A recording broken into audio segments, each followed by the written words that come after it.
And this story just goes to continue to buttress the conversation we've been having over time about our clergymen, which we're going to continue today. I don't want to really dwell on that, but however, he's gotten another job, and that also testifies to his character as a person, because if he was somebody who had questionable character, I don't think that he will immediately get a job. Yeah. So I think that was quite commendable, and that tells a lot about him as a person.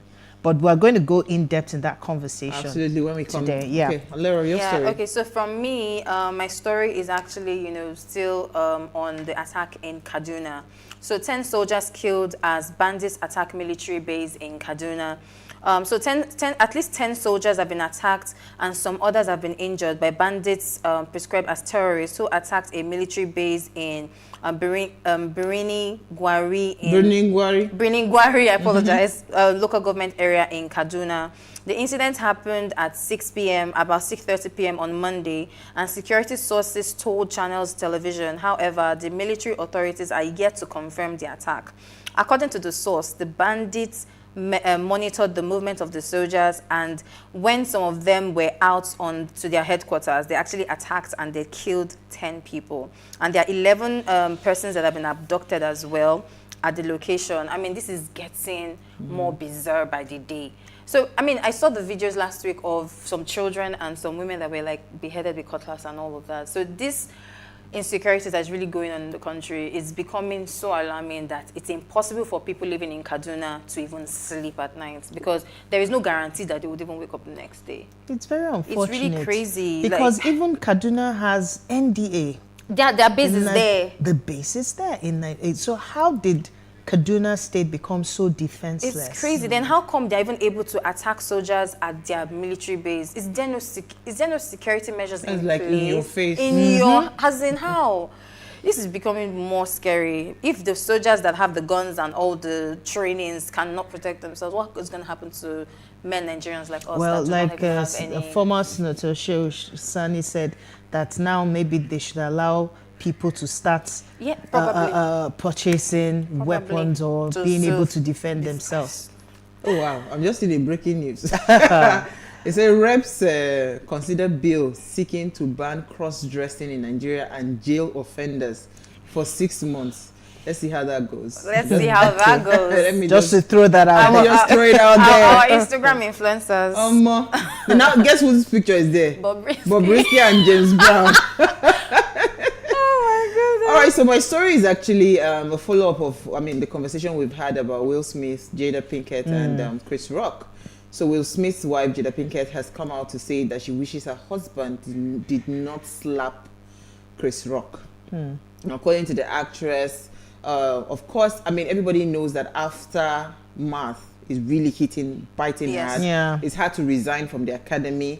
Yesterday, I think he lost. Netflix, I saw something on Bad Boys. Yes. A production that's currently ongoing. I think has been put on hold. Yes, they're almost like dropping him off that role. That is literally Bad Boys is literally Will Smith. It's his life. That's what it is. Bad Boys is Will Smith. Will Smith is Bad Boys. Yes. So if he's willing out to of the let picture, him go, it tells you the gravity of what he's done. So she said that she wished her husband didn't slap Chris Rock at the 2022 Oscars rather on Sunday, and she was saying that both her and Will Smith agreed that he overreacted.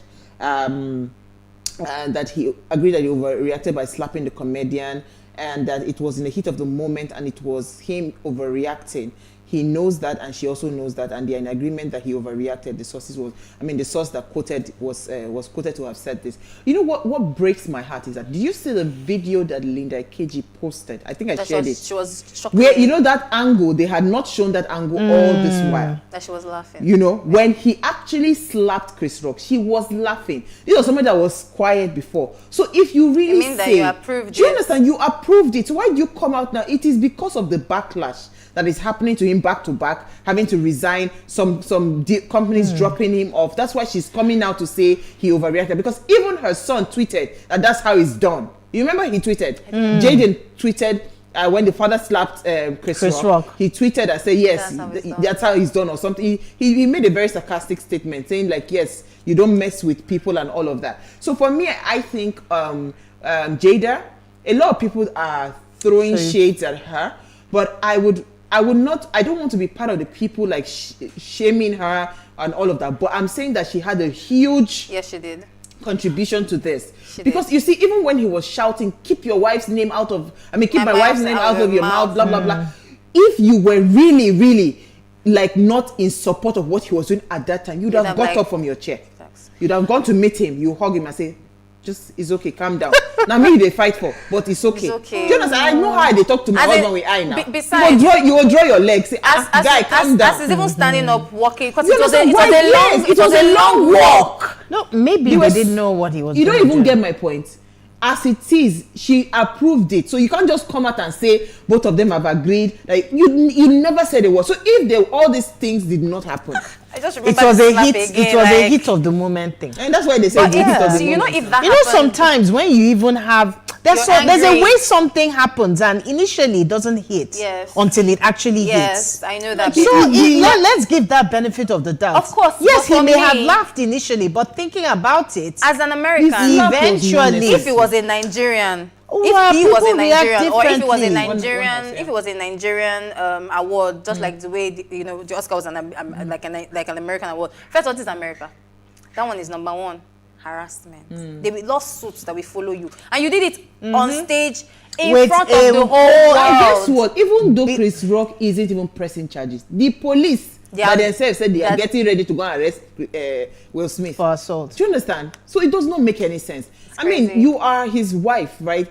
Whatever he did, he thought in his head he was doing it for you, to make you feel good.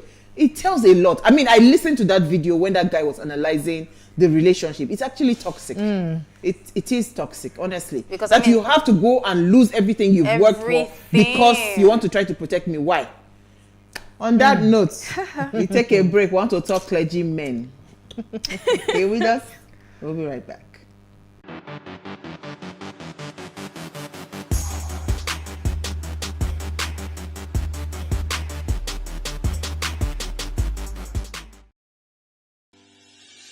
Increase the reach of your events or business services.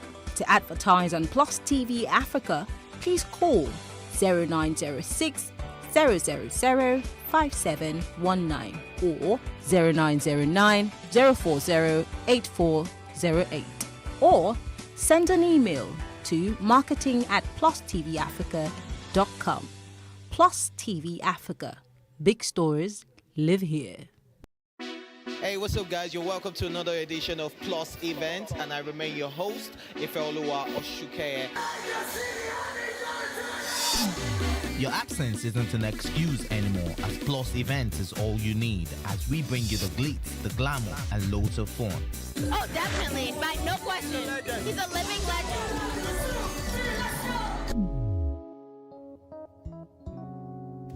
Oh, God forbid, Holy Ghost fire, I know. I just want to be blown away. I want to be wild. This is 11 years of doing it.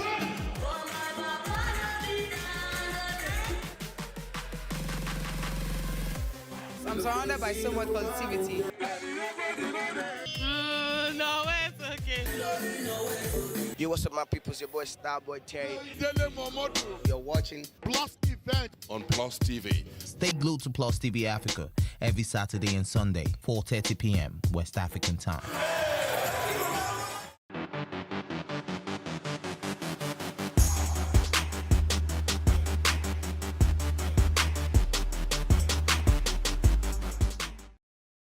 It is imperative now, before I go to my message, that every believer, online and offline, you must get your PVC card.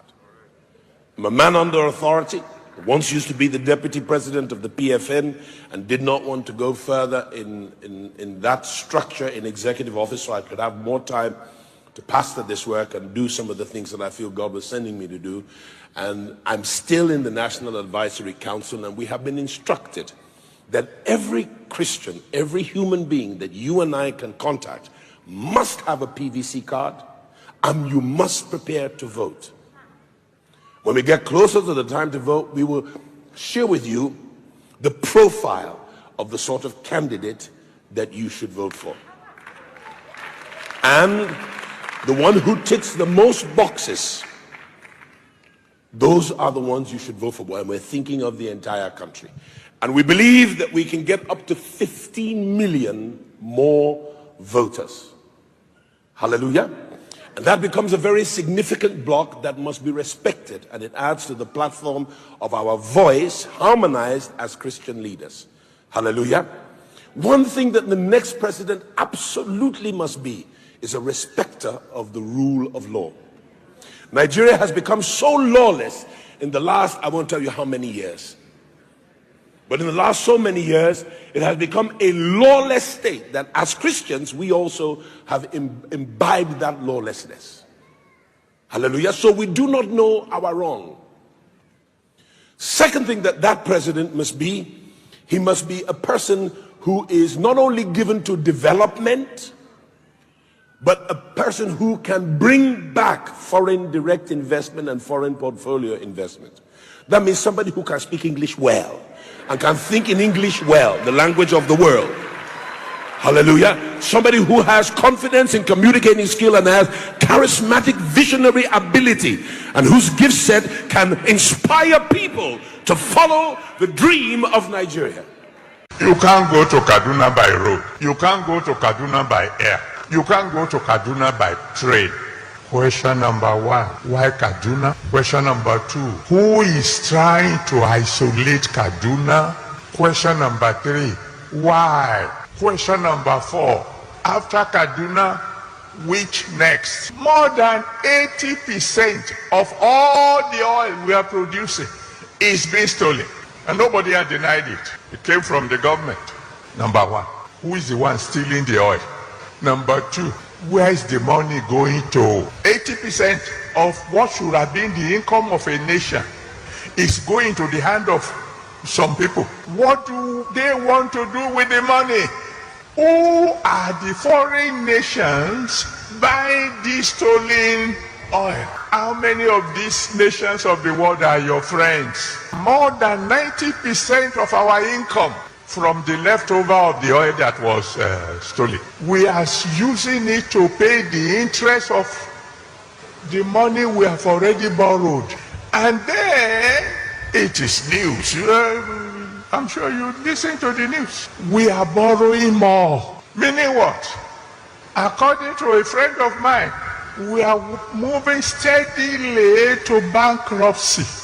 If that God does not intervene, your children, your grandchildren, your great-grandchildren will still be paying debt. All right, thanks for staying with us. Nigeria is the most populated black nation in the world. She has, to her credit, a written constitution being operated for the effective democratic governance for her population, comprising peoples of different religious freedom and cultural backgrounds. Now in Nigeria, Christianity, Islam, and traditional religions are most widely practiced. Rather, religion is a faith-based process that is capable of impacting governance and the behavioral attitudes of every believer. Referencing a Punch publication, first, we must admit that clergymen are citizens of Nigeria, and by constitution, they are also entitled to freedom of association and thought. So what this means is that ordinarily, they have the right to participate in the political running of the country, either as political office holders or the electorate. Now, however, given the religious positions that they occupy and the kind of respect that they command among their followership, it is advisable that they maintain a position of neutrality and statesmanship. They must not be seen to be biased towards a particular political party on account of religion and ethnicity, and they must avoid hobnobbing with politicians, whether at political or social events. Now, do you think that clergymen can provoke a transformation in Nigeria? Right? That's our question for tonight. Now, please let us hear what you have to say. Remember, you can join the conversation. Send us an SMS or WhatsApp to 081-803-84663. I wish I had the one for the Imam, so it's not looking like we're just focusing only on the Christian leaders. But I think they were playing that while you were giving your, but we didn't just hear the audio of that one while you were giving your what's in the news. Now, so this is actually very interesting, right? Because, I mean, back to back, it seems like most of our pastors, imam, clergymen are beginning to wake up. As far as I'm concerned, revolutions that happened in the US were spearheaded by clergymen, right? So when I saw this conversation and I saw that just because someone decided to speak truth to power and criticize a government, he was suspended, and next thing he was fired. And I'm wondering, that's talking about the person of the sheikh. I'm now wondering, so where exactly are we supposed to hear the truth if we are not hearing the truth in our religious houses? Then, you know, then it also got me thinking, like, are the clergymen right now in Nigeria, are they that powerful? You know, do they even understand that power that they wield? And are they that powerful to actually provoke a transformation in Nigeria? Because if somebody like Ipoliade Farasin comes out to say that he's going to, they are planning to make sure that everybody gets their PVC, and he wants to see how to muster 15 million people more voters to come out to vote. That is fantastic. This is what I have been waiting for. I was excited. I've been looking forward to it. And I'm again in our church in Daystar. They set up a political help structure where if you're having issues with your PVCs and you're not being able to do certain things, I mean, to be able, maybe some people that need to transfer and all of that, they are setting up to help people. So this is the kinds of revolution, because enough of praying. In Nigeria, we are so mediocre. We focus on prayer. So let me hear your thoughts. Do you believe that clergymen can actually provoke a change that we're looking for so desperately in Nigeria? I want to read out a part of Imam Khalid's speech that I didn't share earlier when I was giving my what's in the news.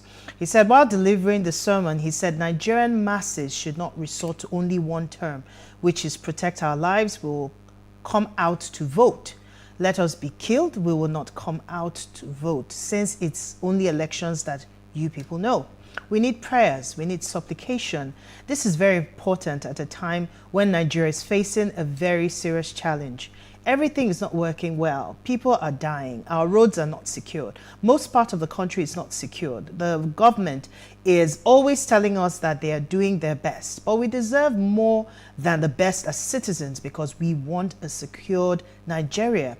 What you are telling us is that your concern is about 2023 elections. And what I am telling the citizens is to send the message that we're going to vote under one condition. Nigerian masses should resort to only one term, which is protect our lives. Our lives are important to us. We want to live. Our wealth and dignity are important as well. You must do something to secure our lives, make our security workable. We cannot afford to be moving like this. People attacking our trains, killing our people, as if there is no government in this country. The bandits can gather and disseminate intelligence information as if government of their own, while our government cannot share information and stop the rubbish. He was also encouraging them to come out and vote for the right people. Vote for people that you can ask questions about what they are going to do for you as a citizen, how they're going to change things in security, in education, in different aspects of governance, right? So this is very interesting, and it's good. It's beautiful that we're having this conversation at such a time as this, because, like you rightly said, sometimes clergymen do not know or understand the power that they yield as people overseeing a group of people, right? Yeah. One of the first things I want to say is that clergymen have a level of significance. They have a level of influence, and they have people that listen to them. If you take a consensus of the number of people that go to churches and go to mosques on Friday, in Abuja, when I was living in Abuja a few years back, on Fridays, literally by 12 o'clock, all of the government offices are shut down because everybody has gone for prayers, for Juma. And at the end of the day, on Sundays as well, you have churches, you have people, empty houses, because everybody is in one church facility or the other. Now, when this will tell you that the power that they yield is very significant, because people listen to what they say. Sometimes people do what they say as well. But the transformation aspect is thankfully what we're beginning to see now. Maybe some of them are also beginning to understand the power that they wield. Because even when Redeem, for example, has their Holy Ghost Congress or something, you see people traveling from all over Nigeria, not just Lagosians. You have people coming in from town. The whole of Kilometer Street is blocked. There's traffic everywhere because everybody wants to be a part of that anointing one way or the other. So when we have our religious leaders in all neutrality coming out to say, tell people, point people in the direction, in the right direction that they should go. If you are going to vote, look for people with credibility, like the message that Pastor Paul shared. Look for people with credibility. Look for people that are accountable, that when you ask questions, they have the right answers. They have a sense of direction in what they are doing, and not people who are going to exploit you, take all your money away and leave you in poverty. I mean, I'm really excited about this, and I would really implore, more religious leaders to speak up and, try to, it's not like they're trying to influence directly, but yes, they are influencing them. They are actually influencing these people. And I like what Pastor Paul said. We have to ensure that we have our PVCs.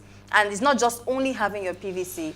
You need to know who you want to vote in. And by knowing who you want to vote in, we have created some standards, some boxes that they have to tick off. It's okay.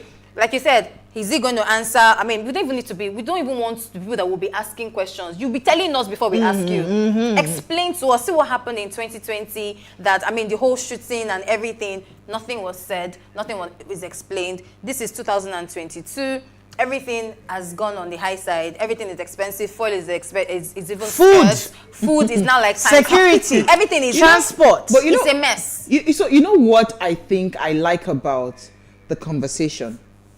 Because there's a part where I was doing the research, and they say that because you're a clergyman, you should actually be neutral.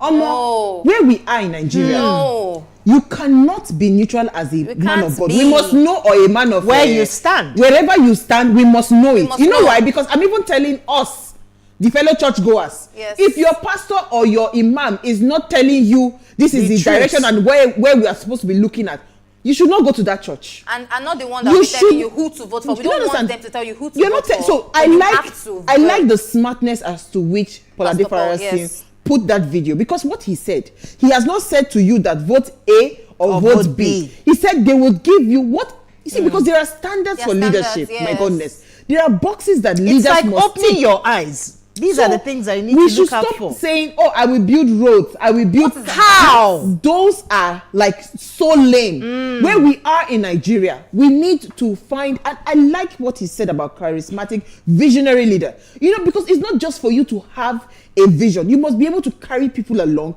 You must be able to sell that vision. You must be confident enough to say, and you must understand what you want to do. You must understand the language. It's not the one that they give you. You say, you didn't understand the bill, and you ain't to say. No, we have to start placing a high standard when it comes to the kind of person that we vote into power. Yes. And what even killed it for me completely now is the fact that they have seen it and they want to understand where the power lies, which is at your thumbprint.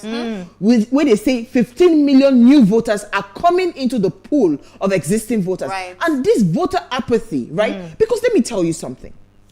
You go to church every Sunday. Do you know, COVID just gave me a lot of dimension to things. I don't have to get to dress up and go to church. Watch do you understand? But you see that religiously, Sunday to Sunday, there's a Wednesday service there. There are some that they will do like a fast prayers, 21 days fasting and prayer. People are there. So if you are a man of God, you actually you understand the psychology of control. Right? So you cannot, in where we are right now in Nigeria, with the kind of the kind of dilapidated state that we are right now in this country, with everything, economy, education, healthcare, and all of that. We cannot afford to have people that have the capacity to control the minds of people, not channel them in the right direction. And then Absolutely. Another thing I wanted to quickly point is, you know how, most of these politicians actually probably pay hoodlums to, vote for them or to, scatter things. I feel like we have more enlightened people, in the sense that if, like as Pastor Paul mentioned, if we have, how many thousand did you mention again? 15 million people actually have their PVC and go and vote. Because like I was saying, I don't have mine at the moment because where I registered is very far from Lagos. And I didn't even know that you can transfer. So imagine the millions of Nigerians that are in the same shoes that I'm in right now, that they actually, So I want to vote. There's a huge... So we need to know. And let me tell you where the church can provoke a transformation. There's a huge knowledge gap. When it comes to election. Yes. So nothing stops a because church. some people are like, My darling, nothing stops a church or a mosque to dedicate 10 minutes. We're not even asking for too much. From your 1 hour service or 1 hour 30-minute service, depending on your time to enlighten people. Take out 10 minutes. Some have even gone as far as even getting people who work in the elections INEC committee to have a booth where they can even help people for through inquiries. the process. I mean, Redeemed Church has also done something in that nature. But we'd like to open our phone lines, right? Let's take a break because I'd like to hear your thoughts and how you think creatively our clergymen, because they are the ones that control us. Yeah. The pastor will tell you go and pray on the mountain for 21 days. You will go and pray. So if they have the power to control the way your actions are, I think they can also control the narrative towards transforming Nigeria. But we'll take a break now. When we come back from that break, we would open our phone lines and also love to hear what you have to say. Stay with us. We'll be right back.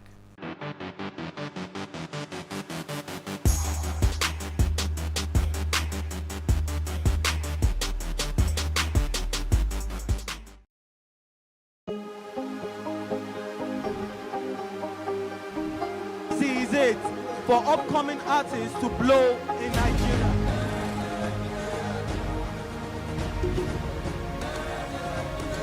Welcome to Plus Trending. I am Bookie November, your host, saying thank you for joining us on today's episode. Welcome back. It's tea time on PlusTvAfrica. Practice makes perfect. I'm not perfect yet, but I'm a lot better than I used to be. He's a king. He's entitled to marry 100 if he wants to.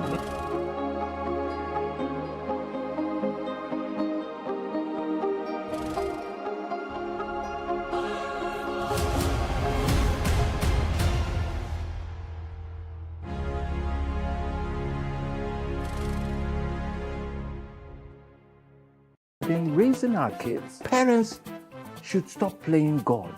The internet is actually using the people. But when you're looking for money to help other people, then it becomes easy. Don't rush into marriage. I always say this. You rush in, you rush out.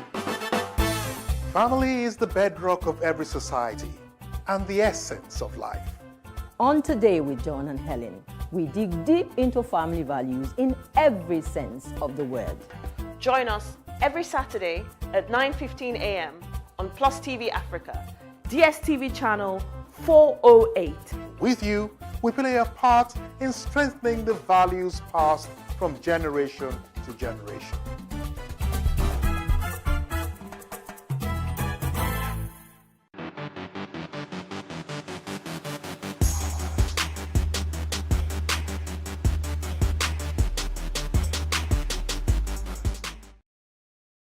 All right, if you just tuned in, it's our ladies' night out, and our focus is, can clergymen provoke a transformation in Nigeria? That's the question. Now, please let us hear what you have to say. Remember, you can join the conversation. Send us an SMS or WhatsApp to 081-803-84663. You can also tweet at us at WayShowAfrica1 with the hashtag WayShow. Our phone line is also now open. Remember the rules. Turn off the volume of your television set so we can hear ourselves. And the number to call is 070-2500-7749. That's the number to call, 070-2500-7749. All right, so ladies, it is interesting, right? So I am thinking, what are the creative ways we should be looking at when it comes to clergymen? Because I've seen what pastors have done to human beings. So you completely take leave of your senses.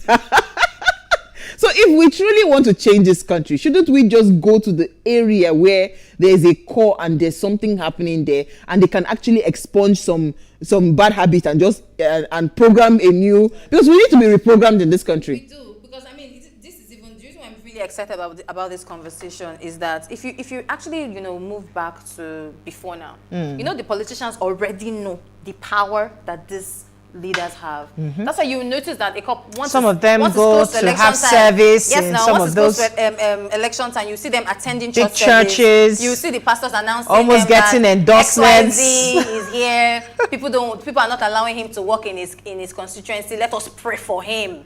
And then you will see the church silent endorsements here and there. So I mean, these politicians already know that these guys have the influence and they have the power to to influence their members. So I feel like we as the members should also acknowledge the fact that yes, we listen to these people every day. And I want the pastors and the imams, the religious leaders to actually also, like you said, 10 minutes out of your service. I mean, most people have up to 3 services in a week. If you're having conversations every other time, 10 minutes, 5 minutes, reminding your members. Because you know why I'm going to say that? I will hold any pastor, right, that did not dedicate time towards the selection process of leadership. Really? Yeah. Let me take, I'll come back to what I was saying. Let me take our first caller for the evening. Timmy from Lagos, I believe. Thank you for calling. Good evening. Hi, thank you for calling. You're welcome. My contribution is basically about this clergymen. They psychologically work on people, most especially women. And of course, like we all know, the politicians also use them to work on the masses, most especially the less privileged. It's very sad and disheartening that nobody can actually work on them themselves. It's not them working on us. It's the other way around. I mean, this is a very enlightening program, and I'm very happy that people are talking about this. I really just hope most of them are watching this program right now, because it's so sad the way they are treating people, most especially women, the way they twist their brain towards the holy books and everything. It's disgusting, sad. Thank you very much. Thank you, Temi. I think you can also share to people that they should keep watching, but we know that they are watching. Yeah. We have our ears on the ground. So I was going to say that if I catch any pastor, let me face the one that concerns me. If I catch any pastor come and say, don't even try it when you did not, what's it called, help to guide your followers towards the right candidacy.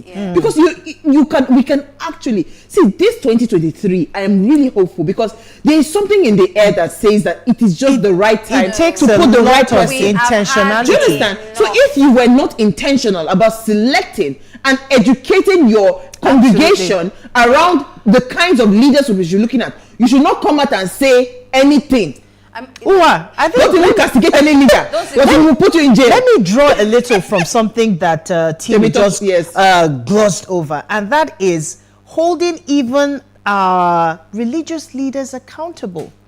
The example that they live, the kind of life that they live, also influences their people. Their members. So if they can see from you the examples that you, as in you are asking for leaders who are accountable. Are you? As a clergyman, accountable? Are you a person of honor? Do you have character? These are the examples. Because people, it's not a case of do as I say, but don't do as I do. Okay, let's hold that thought. Youngest old man from Lagos is on the call. Thank you for calling. Hi, go ahead. You're live. Yes, we can.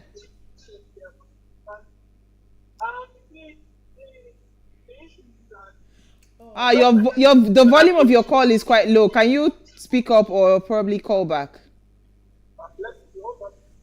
We need to call back. Oh, okay. Go ahead. We can hear you now. Good. You see, what I just want you to understand is that our clergies are very strong. I have to admit that they are very good in this mind control thing, and they enjoy doing it. Because that's where you see somebody buying a little keg of water, a little bottle of water that I usually buy 100 naira for 5,000, and they use it to rub somewhere, and they all believe it's okay. However, I just want them to understand the difference from when somebody is having what we call a psychological holocaust. Our people are suffering from a lot of things that we can't even explain. We just need our people to open their ears and their eyes. The clergies are very strong. I will see if they can use their mouth and all those brain they have positively to grow our people. You understand me? I can remember when a clergy preached about opening accounts. Trust me, that church, the nearest bank close to that church made a lot of customers. I personally witnessed that. You understand? Having a savings account or whatever, the preacher, something brought out the issue, and he talked about it, and people were convinced about it. And then the nearest bank close to that church had a lot of customers that very week. So just to tell you how strong they are, I wish they are using more of those influence in getting the people to understand.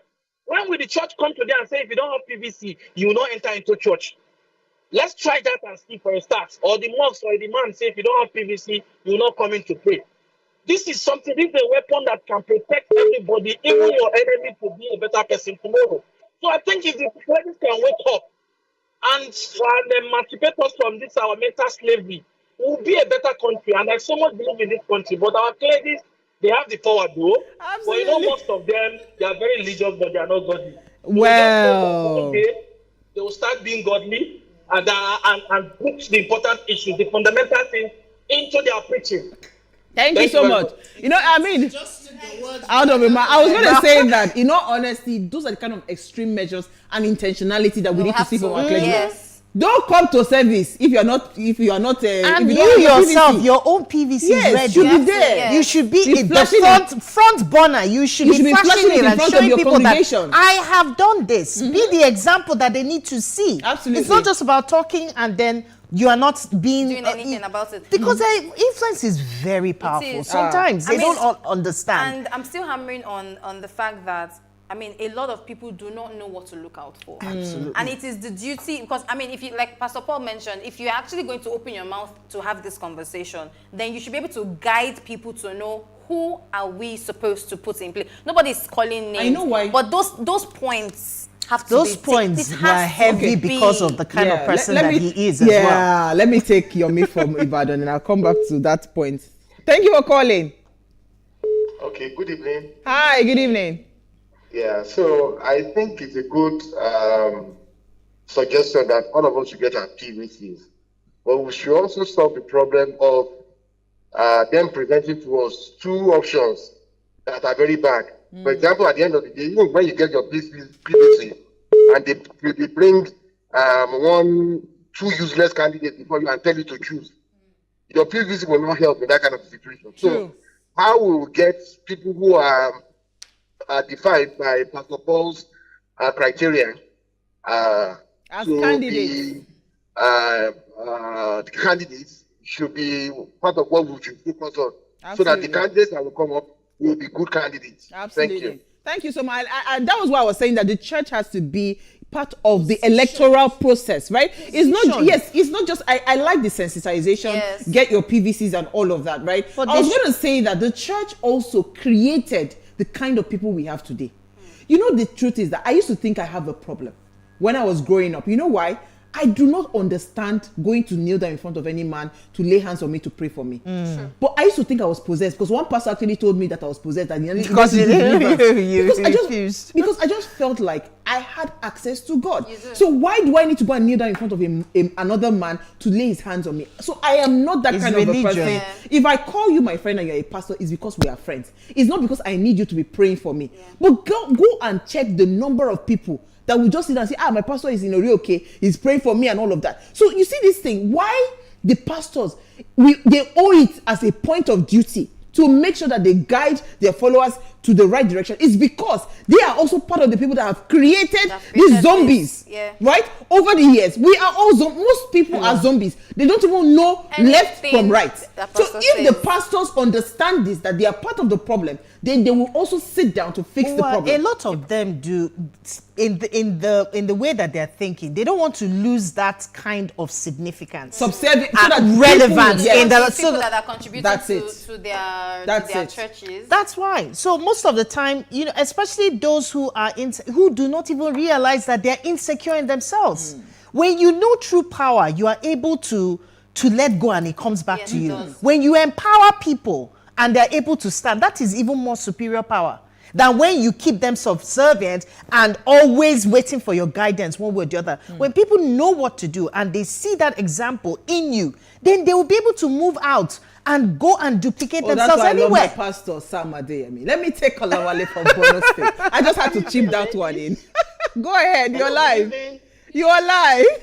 This is Dr. Oyawale calling from Maiduguri. Oh, thank you. I want to say that your program is really fantastic and it's so much enlightening. Thank you.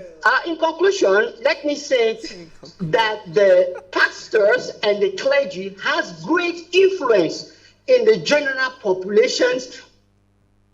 Oh, we lost him. No. Sorry. Okay, let's quickly take comments. We are getting ahead of ourselves. Great and well-timely topic. Oh yes, clergymen have a vital role to play in the transformation of our country. The situation is already out of hand and head. I pity the leaders of our nation. They should be very careful now that men of God are raising alarm day in, day out. We as citizens also need to rise up with one voice and tell those in power nothing but the truth, rather. Your PVC is your weapon. God save us all. This is Bobby Kennedy from Jalingo. Absolutely. I think normally you have Thank you, Bobby. Yes, I do have one. Okay, Alara, did you want to say so, I do have one. Hello, Ways ladies. These clergymen are speaking from both sides of their mouth. Adefarasi made a lot of sense in his strategic outlay.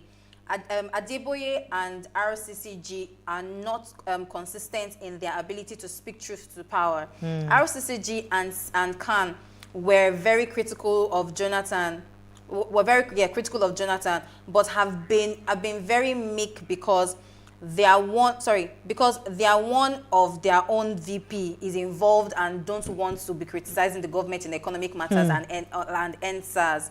It has gotten so bad that they are now feeling the heat. Adefarasin criticizes them and then invites the representative of the state government to address the church members during the end SARS debacle. Above all, Nigerian is specular to states and must remain so. Religion is personal. The new generation churches are glamorized. I think that message is long. Let's quickly take Samuel. Samuel is on hold. Thank you for calling. It's our last caller for the day. Please stop calling the WhatsApp line. Sorry. Go ahead, Samuel. You're live. Hi. Good evening. Hello, Samuel. Yeah, I'm Samuel from Ota. Go ahead. I want to quickly bring your attention to this. We have two crazy parties which are very, very popular. You know, I won't mention their names, but you know them. I know them. And you know the leaders, the direction where they are going. How do we bring the youth? People like you ladies are not bad for Nigeria. You are not too bad to rule this country. Nigeria is for all. A lady can be president of Nigeria. I look forward to that. Thank you. Thank you. So I don't need any man of God to tell me who to vote for. I will vote for the person that had the imagination of building the Lekki Free Trade Zone. Okay. Good luck to you. Go ahead, I have a comment here. It says, good evening, my dear beautiful sisters of What Are You Saying Ways. Concerning clergymen provoking transformation in our country, Nigeria, it is only few of them that are capable and qualified and nothing more. Some clergymen nowadays, though they have their own church and congregation, they are involved in money rituals, banditry, rape, and armed robbery. Are these the clergymen that we want to provoke transformation in our country? The answer is no. Genuine and God-fearing clergymen should provoke transformation in Nigeria and nothing more. Concerning the insecurity in Kaduna, sleeping with two eyes closed is not healthy at all. The federal government has to do something about it, not only in Kaduna, but the whole of Nigeria. God will help us. Sister Lara, Sister Norma, you're welcome back. We really miss you both. Thank you, Daniel. Then we have this one. Ladies, your discussion this night is very interesting. But frankly, the political climate of Nigeria today, there's nothing clergymen can do to bring transformation in Nigeria. In places where politics truly work, do not necessarily follow individual persons, but the ideology of the political party they follow. In the United States of America, for example, the clergy will encourage their members to vote any party that has profile or that is profiled or against gay marriage. They follow issues, not human persons, in their voting. Okay, go ahead, Alera, quickly. Yeah. Okay, good evening, ladies. I quite agree with Pastor Paul, and I am happy that religious leaders now know we have to be involved in political processes. No need of saying we only need to pray. I'm happy how 2023 is going. A lot of sensitization and strategic move. Thank you so much for this, BC. Yeah, so I just want to go back to that person that said that no man of God will tell him who to vote for. We are not asking the men of God. And again, that's why I said that if you had listened to Pastor Paul, he was quite smart. Nobody can hold him to say he's so what you are doing is that there is a criteria for leadership, right? There are qualities things to look out for. There are qualities of leadership. You're right. So those are the kind of boxes. When somebody wants to go into the polling unit, you should be able to say, you know what, this candidate has ticked some of those boxes, and those are the kinds of conversations we should be having. Yes. We are not supposed to be thinking, oh, I want to build road. Or what the 5,000 naira soap and salt that they're giving. Like, that's the same thing they've been saying for years. That will not change Nigeria. We are so much more in this country, right? And we are hoping that, this will just be the beginning of the conversation. We want to see more clergymen do not just the talking, but also set up bodies to be able to help. Candidates are not buoyant enough.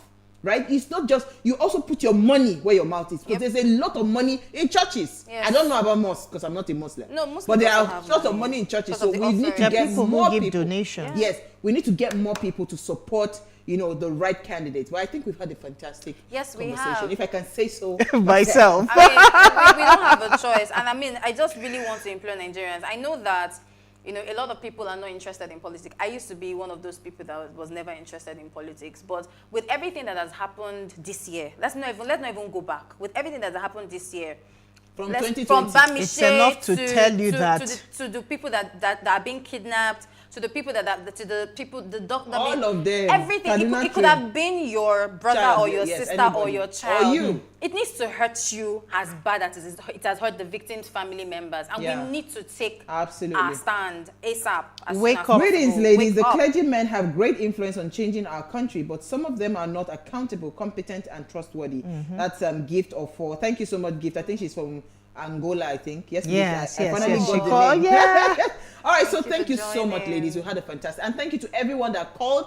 The ones that tried to call, I've been hearing the phone ringing. Sorry, we ran out of time. So before we go, do ensure you follow us on Instagrams at WayShowAfrica. Interact with us further, drop your comment, and more importantly, follow all the engagements on social media. The way you love the show, also share. Tell your friends and family to watch. Because we do not just talk here. We are out for changing this country. We are ready. It must change. It does not have a choice. We'll see you guys. All right, so if you missed today's quote, here it is again. A just government has no need for clergy or the church. It's as simple as that. If we have everything working right, we might not even need churches, and people don't go church again. We'll see you guys live tomorrow at 8 p.m. as we bring another great conversation to your screen. Enjoy.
As a mandate ends, the 37% zoning committee of the People's Democratic Party thinks open its presidential ticket to all aspirants.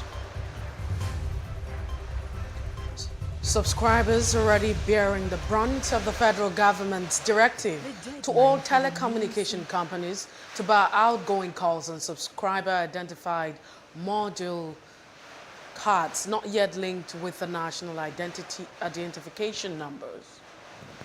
And like always, we will be reviewing the big stories on the front pages of major dailies today. Good morning, this is The Breakfast on Plus TV Africa. I am Justin Akadonye. And I am Messi Boko. It's good to be part of this show this morning. All right, today's edition promises to be exciting as always because we have big stories we will be reviewing on the show today. And of course, the NIN SIM linkage is still in the news. And from what we hear, over 72 million subscribers are affected. We were looking at that on the show this morning. Plus, the issue of zoning, the PDP right now is leaving the ticket open. A whole lot to discuss. But before we do all of that, we just go up to discuss what is trending on just different spheres of social media. We'll do that in a moment after this quick break. Stay with us.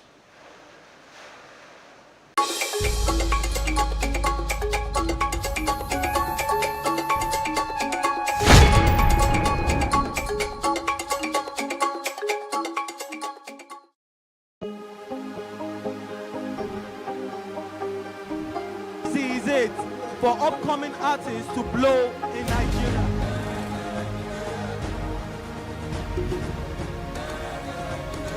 Welcome to Plus Trending. I am Booking November, your host, saying thank you for joining us on today's episode. Welcome back. It's tea time on Plus TV Africa. Practice makes perfect. I'm not perfect yet, but I'm a lot better than I used to be. He's a king. He's entitled to marry 100 if he wants to.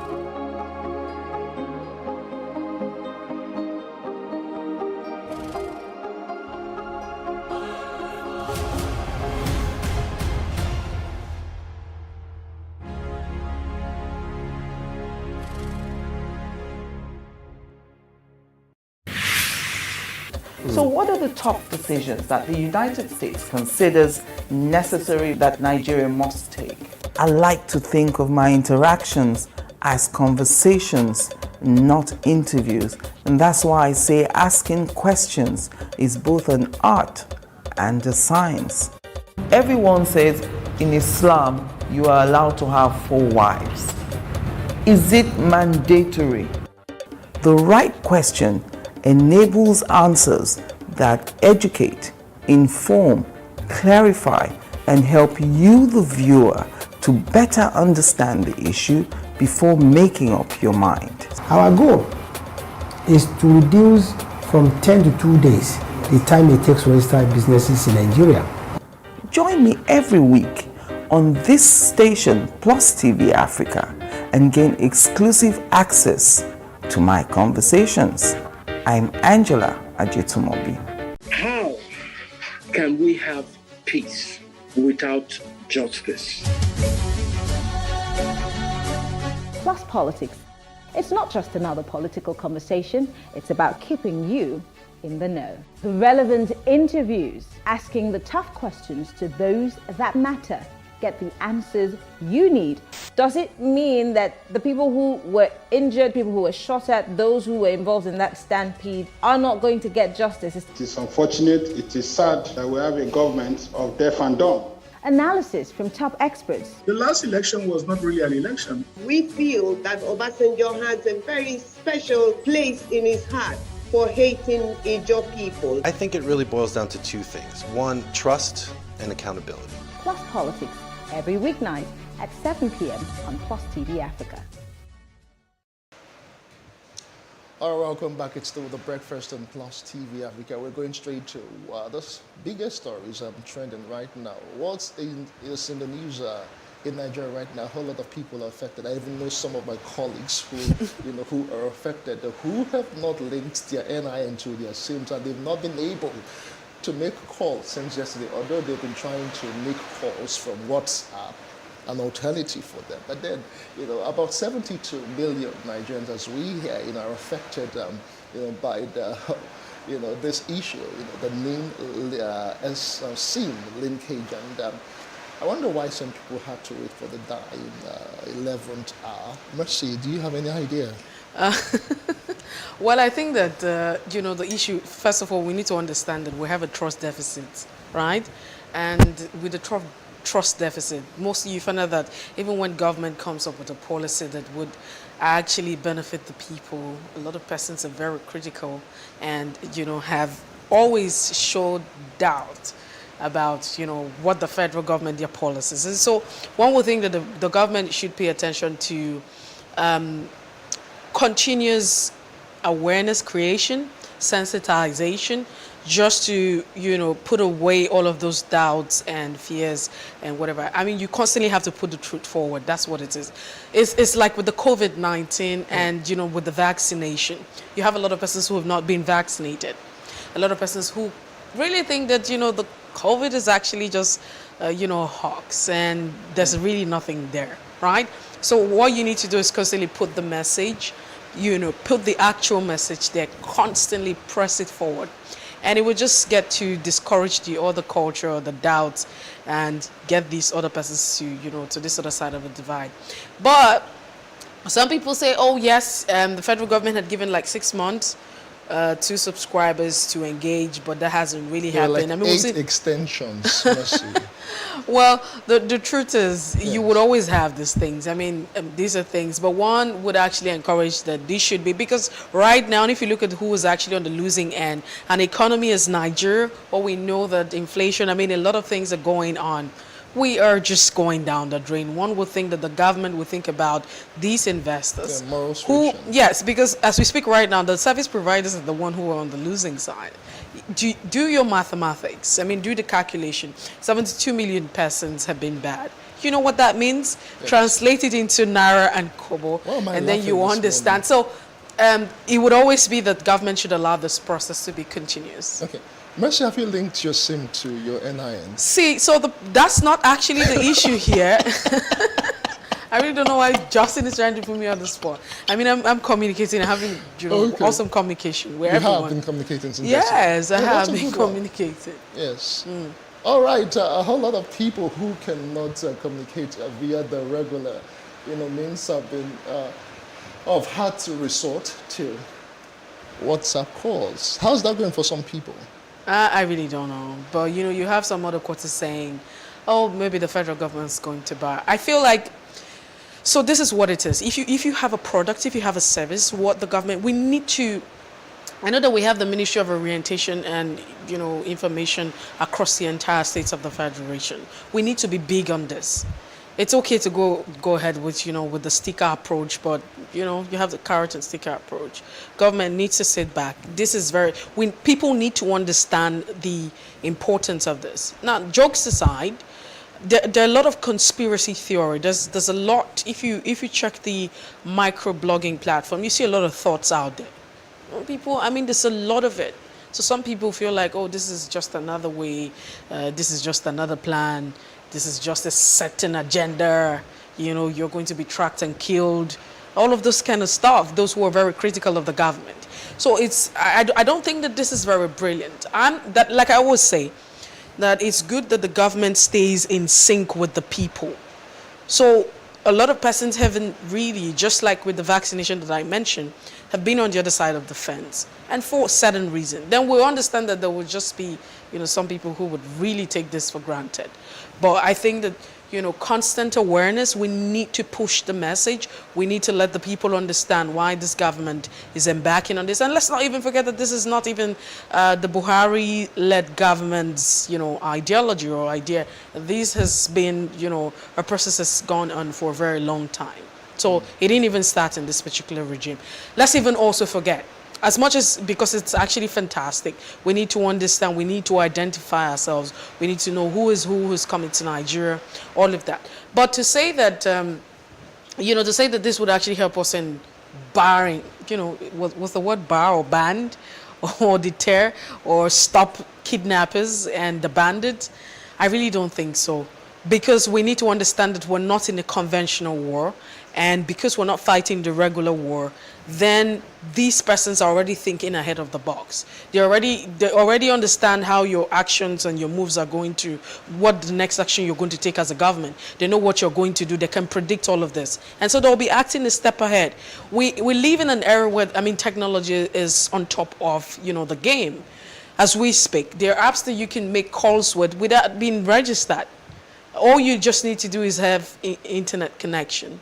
You just have your internet connection. You have access to, the internet or data, however you want to put it. And then you can make this call. So we need to think outside of the box. Yeah, well, before we just leave on this particular issue, or just, a public service announcement here to all Nigerians. The federal government is actually giving the directive, and I think in as much as, the whole reason, some people might want to argue about why this is done, how some things have not been felt or seen. But at the end of the day, it will better the lot of every Nigerian. So if you're out there and you are yet to link your SIMs to your NIN, please do so. I'm sure a whole lot of people have been going through a whole lot of discomfort since yesterday. They've not been able to make calls. And even it touches everyone. It touches the subscribers. It also touches the telecom service providers. It's actually a loss-loss situation here for everyone. So as much as possible, if you have time, just go and do the right thing. We'll move away from that one right now. Oh, another story that is trending is in Kano State, and court has sentenced an atheist to about 24 years imprisonment.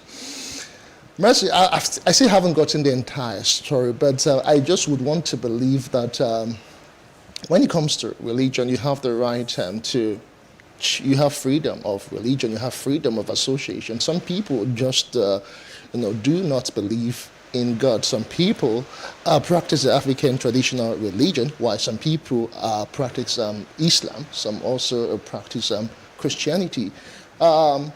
This lady was sentenced to 24 years imprisonment just because she does not believe in God, Allah, by a court in Kano. So we actually know that, there's this thought that was put out as regards the issue of blasphemy, right? And yes. Mubarak Balar has been sentenced to 24 years. That's a lot. I'm just asking if it's going to be 24 like for 24. The way we would count it, 1, 2, and 24. 24 is 24, or maybe it depends on when the case started. I'm really sorry. I don't understand what that 24 means. But is it really 24 like 24? 24 as in 2-4. Yeah. It's a long time. Lot, right. That's a lot. But the Constitution of the Federal Republic of Nigeria, it's very apt, with the issue of blasphemy. So blasphemy in Nigeria, you find that you have the issue of a two-system kind of, so you have the secular, which talks about the customary, and it is actually very explicit. If you look at section 204 of the Nigerian Criminal Code, which titles it, false accusation on religion, not, particularly the way it was being said. But the Constitution is also very apt about the issue of blasphemy.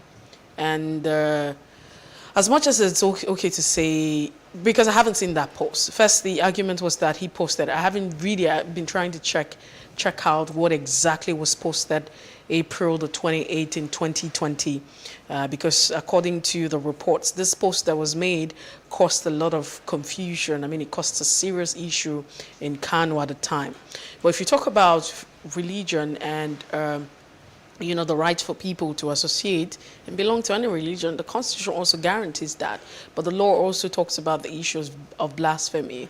And so you want to talk about the secular and talking about the customary, which is enshrined, because the 1999 Constitution allows, space for, the Sharia law and what have you. And so you look at that in the Criminal Code 204, which talks about blasphemy, right, speaking against a certain religion and what have you. But like I mentioned, I haven't seen what was posted by Mubarak Bala.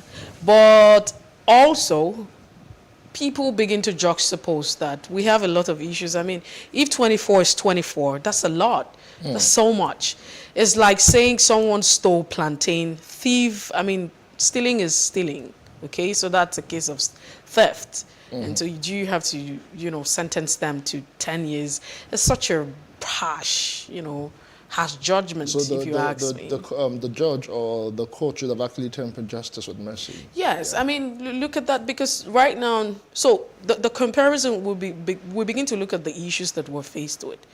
We have an issue, the criminal code already talks about the issue of murder, right? So there's a lot of killing that's going on in the guise of having the bandits, the terrorists, and what have you, people, a certain group of persons or people go about killing people. And what does the law say about murder? So you have the fact that as much as we know, we haven't seen any energy from the government. We haven't seen, you know, body language speaking and saying a lot of persons have been apprehended. People are being prosecuted according to the law. So it feels like we get to interpret the part of the law that suits us and suits a particular interest. And some people will say, okay, it's religion. And it's quite unfortunate. So yes, as much as, you know, the issue of blasphemy has been captured by the law, we understand all of that. But looking at the judgment that's been put out by the Kano State, you know, court, it's really a harsh judgment. 24 years. I'm hoping that somebody tells me that 24 years might just mean 2 months. No, 24 months. 24 years is 24 years. So 24 years would be, that's 2 years now. That's what? Is it, so 24, is it 24 years, not in 4 months, yes. That's a lot to take in. If she is, or the person is in their 30s, basically considering being about 54 or thereabout when for blasphemy? Oh, so what happens to those who kill? I mean, are we really fair? Is the judiciary or is the law being very fair here with issues? That's the question. So how come we've not had those who are killing people? You don't understand this. A group of persons are killing. What is the law doing about this? How come one would say the judiciary will not wake up. I mean, the judiciary will be faced with what it has, right? So if you don't bring a case before the judiciary, there's really nothing they can do about it. Okay. And so the cases before, you know, the courts would be what they would actually, they can't actually bring the case to themselves. But you have the executive arm of government, right? And so the issue of policing, why are we not arresting? How come we haven't gotten to that point? Quite sad. All right, let us move to another story, and it is actually very interesting. And it's the House of Representatives is considering seeking jail term, a bill, you know, to jail cross-dressers in Nigeria for about 6 months. You know, so when I read that story, you know, I had to go on Twitter and names were being mentioned. You know, I don't know if I have the right to start mentioning names, but if you go, Twitter is awash with several names who are influencers on social media and who cross-dress, and they risk 6 months and jail term. Some people might say it is for entertainment, whatever their reason is, but the House of Reps is considering a bill and to, you know, to... Why are you laughing? The fact that you can dress however you want to dress as long as you're not hurting anybody. Good. So for me, I think it's a waste of time. I mean, our lawmakers have totally wasted time. It just shows that there's a big disconnect with what's going on in the country. I don't know if they live in this space. Cross-dressing, I really don't know how that's a problem. I don't know how that has affected our polity. I don't know how that's a problem of security. Like you have mentioned, as long as it doesn't threaten, you know, the peace and unity and, you know, Nigerians, it doesn't threaten any life. It doesn't threaten our existence as a country. It has not murdered anyone. I really do not know if that should be paid attention on that. Yeah, so I mean, to say the least is that I'm disappointed that you would have our lawmakers, the 9th Assembly, sitting down and considering putting up a bill. To really, jail cross-dressers. Oh no, we need to move away, Justin, because I mean, I'm really short of words, but the word exactly there is, this is a misplaced priority. Totally misplaced. There are a lot of things that if we pay attention to, I'm not sure we'll get to this point that we are. Not to make an excuse for it, but like we have looked at it naturally. You ask yourself, cross-dressing. So for instance, if I decide to dress like a boy, we have lots of tomboys and tomboys. Yes. So, I mean, if I decide to dress like a boy now, typically dress like a boy and act like, dress like a boy. Have I mothered you? I mean, how does that threaten our existence and how does that cause harm to you? So that's the question we should be asking. Amongst all of the issues that Nigerians are faced with, this is what we should be considering. So I think that we can do better as a nation, and I believe in the 9%. Imagine, message all dressed up with face cap, with hoodie, and just come. I know you have always been very dramatic, but we need to. All right, we'll take a break. When we return, a whole lot more to expect. We'll be going off the press to review at the front pages of major dailies in a moment. It's still The Breakfast on Plus TV Africa. Do join us again.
Nigeria's Niger Delta region, from where the black gold fuels Africa's largest economy, where the lines between wealth and poverty has never been thinner. Conflicts, poverty, insecurity, and environmental challenges daily confront the region.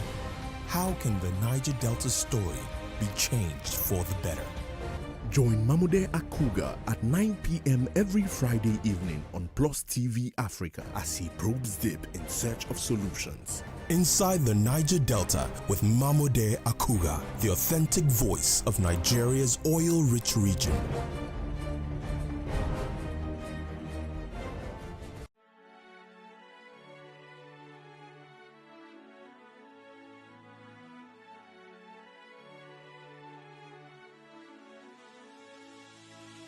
It is engagement we need to have. Those who suffer miscarriages are never taken into account. Members of the National Assembly are also influence peddlers. You are sitting on Nigerians' money. From the barbing, I pay my rent. On the barbing, I send my children to school. A consultative engagement. No any tangible notification before they ban us. It's one thing for people to be at your back and the heat of the moment, and another thing for them to still be with you when push comes to shove. I will do everything to take Lagos out of the national grid.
Welcome back. It's still the breakfast on Plus TV Africa. We are going off the press.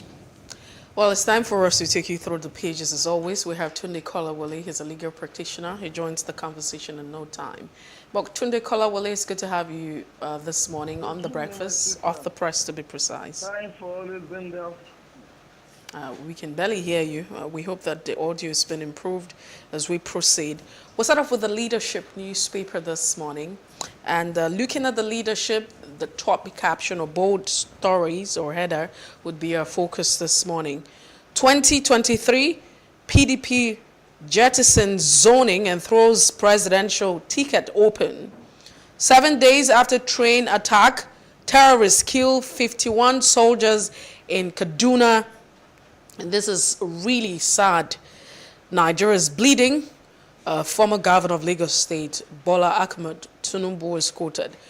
We are at a crossroad. El-Rufai, Rep Service Chiefs in 5 hours meeting. Lawmakers allege moles in the military. Okay. Federal government uncovers 1,000 fake jobs and suspend 3,000 workers' salaries. Tension in APC as Adamo begins probe of secretariat staff or secretary staff, really that. And just before we move away, the president is quoted to say that fertilizer sector has brought prosperity to millions of Nigerians. And primaries bridge internal democracy, lose recognition, INEC warns party. Governors speak and speakers discuss state of the nation on Friday. You also find the FCTA to suspend $272 million on 5.76 kilometer light rail track. These are the headlines on the Leadership this morning. Away from the Leadership, we'll move on next to the Punch newspaper this morning. And lead story this morning is a PDP panel dumps zoning fears not voting strength. With some writers there, let's see if we can take some of them. Gives exigency of time as reason for throwing open presidential ticket. More writers, zoning committee's decision disappointing, hypocritical, Pandef or Hanese film. PDP will lose with Northern candidate, according to the MBF. Okowa meets Obasanjo, decries Nigeria's woes. That's the lead story on the Punch newspaper.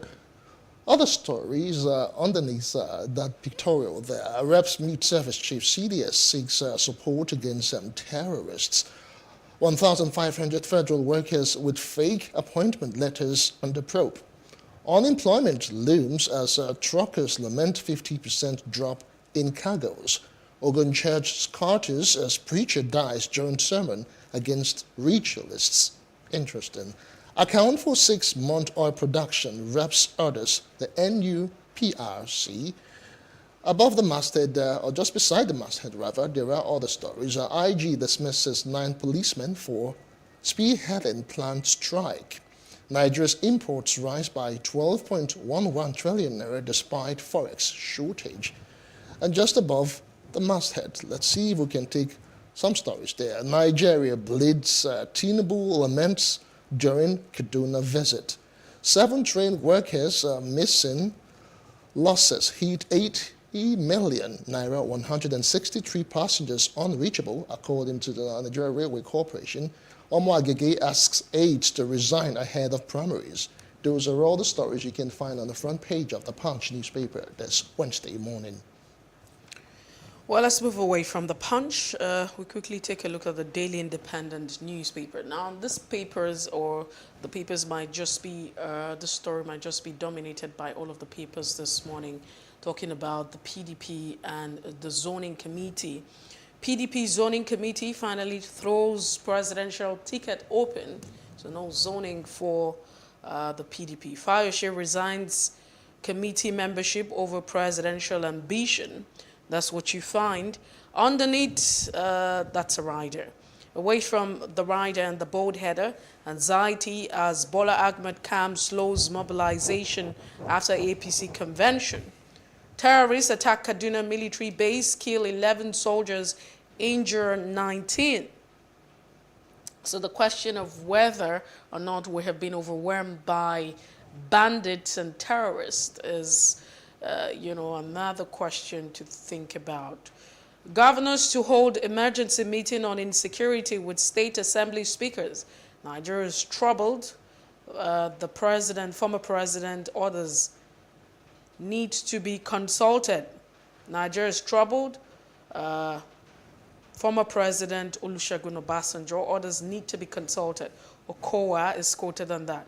Fertilizer scarcity causing low crop yield has been addressed. That's what the president is saying. And just before we move away from this, you have INEC vows to bar Electoral Act violators from the 2023 election, asks parties to conduct primaries into office in 61 days. I'm sure Nigerians will be watching this one. Court bars Edo government from conducting local government polls, and custom promotes 3,466 officers. These are the headlines on the Daily Independent newspaper this morning. And the last paper we are reviewing is The Nation newspaper. Also leading 2023 presidential ticket, PDP to jettison zoning. With some writers there, Otom-led 37-man panel recommends open race and best to take power for party, says Wike. Fayose is saying, I'm in race for president. Saraki's pro-consensus group meets Makinde. Other stories on The Nation newspaper, NNPC seeks joint battle against crude oil theft. Terrorists attack military base in Kaduna State. On the red strip below, there is another story. Let's see if we can take that one. Lai Mohammed asks Kwara defectors to rethink 2 security men killed. Above the masthead on The Nation newspaper, NI and SIM linkage, angry subscribers besiege enrollment centers, massive promotion in customs service, Igi murder. Omishari asks Soyinka to retract comment. Those are the main stories. Okay, let's take the final one now. IG fires 9 policemen over a planned strike. Those are all of the stories making headlines on the front page of The Nation newspaper. All right, let's have Tunde Kolawole join the conversation this morning. Thank you once again for being part of the show. Thank you. So let's share your thoughts. It's a big one, and it would constitute, the crux of our conversation as we proceed in the course of this show. But we'd like to share your thoughts. The PDP has actually thrown the presidential ticket very open. What are your thoughts? Well, honestly speaking, my position has always been that a nation that wants to make progress, a nation that wants to develop, will not be zoning the most prime office that the country has. I have always thought that our best bet is to allow our best brain, our best hands, our best, most educated people, most detribalized people, and people who have the interest of the people at heart. Democrats, people who are Democrats to the core. It has always been my belief that we should give them all that is required to contest elections. When you zone, you are in a way shutting the door against certain persons who might be better than the people you have opened the door for. So I have never been a supporter of zoning. My stand has always been, let the best and let the best bring rule Nigeria so that Nigeria can move forward, whether at the local government level, at the state level, at the assembly level, or at the national level, at the level of the presidency and whatever. But given the fact that it has almost become a custom in Nigeria to zone some of these offices so that those who have not had access to power will have access to it. Because if we have to depend solely on the voting strength of the different tribes, of the different regions of the country, then certain parties may not take power forever. And it is to ameliorate the disadvantages that these people have, that since 1999 or thereabouts, we have always adopted, or the parties have always adopted, the principle of zoning. But when you look at zoning from some other perspective, you and I will also say that it might not be the best for us as a nation. Why do I say this? It has been said that we have about 250 languages in Nigeria, and the tribes that talk most about the zoning are the Hausas, the Fulani, the Yorubas, the Igbos. So what about the other tribes? Are we saying that they have no right, that we shouldn't also accommodate them, that they should not be given the privilege of also ruling Nigeria? So that is why we have to be careful. Like when people talk about zone to run, reserve some of these seats for women, zone the position, so that it could be one region or the other would take the president or the vice president this time around. It's a very, very dangerous thing. It is very, very arrogant. No tribe is inferior to the other. So when the Igbos, the Hausas, the Fulani, and the Yorubas start making this their cantankerous noise, that certain positions should be zoned to them, they are disrespecting the other tribes in the country. They consider themselves as superior to this other tribe. So we must be very, very careful if we want to make progress. I am not saying that we can have good hands from some of these other regions, even when we zone. But when you put zone on the platter of gold, and then give certain positions to certain persons or certain regions a la carte on the platter of gold, you are not wishing the country the best. All right, Barrister Kolawole, let's take other stories because we will discuss in details in the course of the show the PDP, its resolution concerning zoning and, of course, the future for the party ahead of the 2023 election. But let's stay on let's go to the leadership newspaper. I have a story I want us to just look at. It is interesting. Federal government uncovers 1,000 fake jobs, suspends 3,000 workers' salaries. Over time, Barrister Kolawole, we've been talking about, ghost workers, fake workers, and all of that. But this alarming revelation, says a whole lot about the civil service. How come all those people are still receiving salaries by the month? And we've done validation. A whole lot has been done in the civil service. But this issue of fake workers and ghost workers, continues unabated. What are your thoughts, really? Yeah.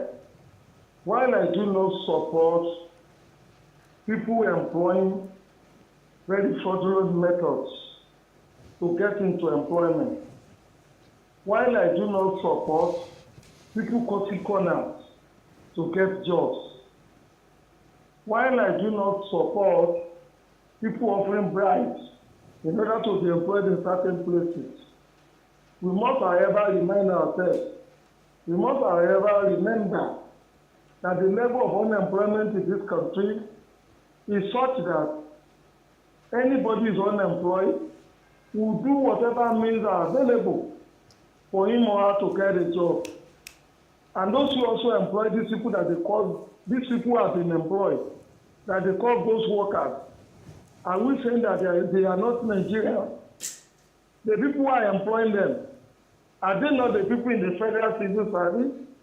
Are they not the top guns in the state public service? Are they not the top people in the local government service?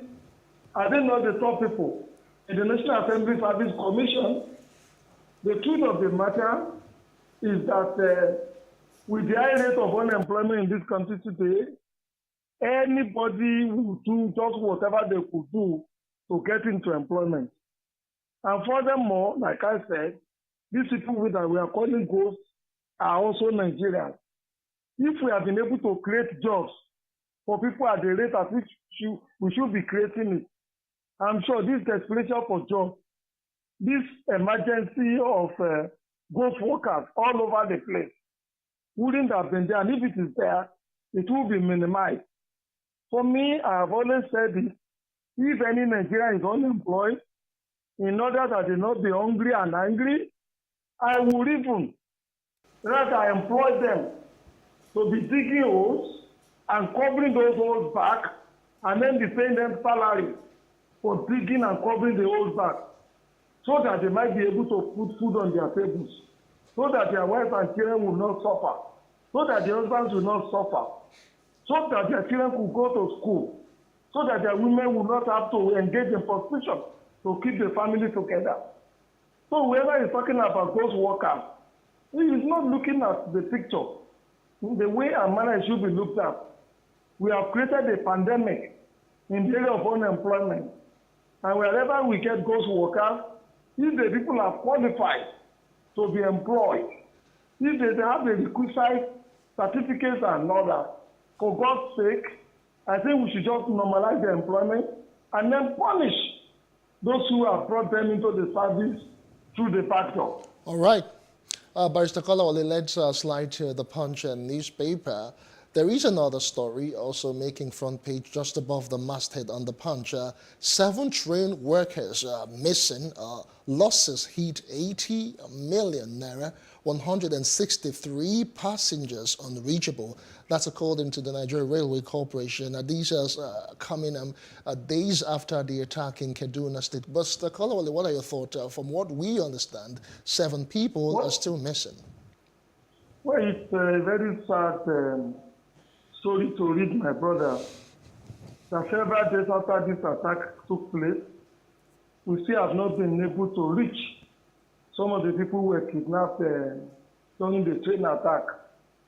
In some other climes, what would have happened is several military planes, several military helicopters, all the police armament would have been deployed to start combing the forest to ensure that all the people that we have said are missing are recovered in time. We will also have sent the infantry troops into wave upon wave into the bush to ensure that wherever the bandits may be hiding with these people are smoked out, and then they are arrested and the people rescued. But too many times in this country, or in the last 10 years, what has always happened is when this unfortunate occurrence happens, we will all as a nation make noise. We will send sympathies to the families of the affected. The newspaper will publish banner stories regarding what has happened. But after a few days, we all revert back to our normal position, and the people have forgotten, which is very, very sad. One single individual in a country, in a society, is equivalent to 200 million Nigerians that we may have in that country. So it is the premium that we place on the life of 200 million Nigerians that we should place on the life of just one single Nigerian individual that gets missing, either in a bandit attack or in transit or are kidnapped by ritualists. But that has never been our disposition, and it is very, very sad. Well, thank God, the National Assembly are waking up to their responsibility by railing on the service chiefs, by railing on the National Security Advisor. And I'm also happy that the service chiefs and the IG of police are depositing their arrogance of always snubbing the National Assembly when they are invited. Thank God they have gone to honor the invitation of the National Assembly, and I'm sure in the brain session that the National Assembly will be having with the service chiefs some solutions, some recommendations, some assistance will come out from there, some support will be given to the service chiefs that will enhance the performance of their duty. But let me say this, like I've continued to say, that the insecurity we have in the land today, 50% is caused by the politicians, and the remaining 50% caused by, the remaining 30% caused by unemployment, and of course, the inertia, the lack of diligence, the weaknesses and fault lines in the security agency apparatus is responsible for the remaining. You take a look at our history since the return to this civil rule. Most of the frontline politicians, most of the frontline political parties, all of them are from private armies. They use people in some of these unions. They use people who belong to outlaw organizations. They arm them, they train them, they empower them financially, materially, and then throw them onto the people to coerce the people, to influence the election, to make sure that they continue to remain relevant. Look at what has been happening in your state in the recent times. The daughter of the former Iyalode of Ibadan has been killed. Young people have been killed. So many other people have lost their lives. When you trace those killings, when those killings are thoroughly investigated, you will find out that they are related to political activities. So the politician must be reigning. We must rein in the politicians who have private armies all over the place. Tunde Kolawole. Yeah. All right. Let's take a look at the Daily Independent. It talks about the fact that governors will be holding an emergency meeting to, on the issue of insecurity with assemblies, the State House assemblies and speakers. Do you think this is very proactive of us? I mean, it feels like we constantly have meetings and there's really nothing to show for. Well, it is rather coming too late. The damage has already been done. You and I will know that the governors that are trying to meet with the National Assembly and meet with the service chiefs have all destroyed the local government that we have in the country. And what we usually have in the past is that the local government is the first bulwark of defense when it comes to security, because the local government is very close to the people. They know who and who lives in their community. But in order to have easy access to the funds of the local government, what all the governors have simply done is to destroy the local government. And so that's our first line of defense in terms of security have been destroyed. Furthermore, when you look at my earlier analysis, I have said most of the frontline politicians. I have also said that most of the governors, all of them are from private armies, using unions, using outlawed organizations, using people in the market, simply because they want to win an election at all costs. These private armies that they are formed are the people that whip people into line. They are the people who coerce people to vote for certain political parties. They are the people who kill for the politicians and for the governors. So if they are directly responsible for the insecurity, what solutions are they now bringing onto the table at this late hour? Also remember that the Boko Haram that we are talking about today, they first reared their ugly head in Borno State when the former governor of Borno, Sheriff, was governor of Borno State. In fact, he had two members of the Boko Haram in his cabinet. One was the Commissioner for Finance, and one was, I think, the Commissioner for Religious Affairs. And he was empowering them. He used them for his campaign. Those were some of the things that emboldened the Boko Haram people in Borno State, that energized them, that put resources in their hands. So in fact, like I keep saying, if we are going to have security in this country, you must first compel the frontline politicians, you must compel the governors, we must compel the senators to dismantle all the private armies that they are formed all over the country. All right, well said. They are responsible for 50% of the security in the land. All right, well said, Mr. Kolawole. Let us move on to other stories. On the Nation newspaper, I want you to react to this particular. There are actually two in one. Massive promotion in customs service. Ige murder. Omishore asks Soyinka to retract comment. Specifically, I want you to talk about the Ige murder and Omishore versus Soyinka. Okay. Yeah. Let me start with the Omishore murder case. honestly speaking, as a lawyer, the elementary principle of law is that once you have been tried for a crime or for an offense, you have been taken through the means of trial, criminal trial, and you have been acquitted by a court of competent jurisdiction. The law is that you have been given a clean slate.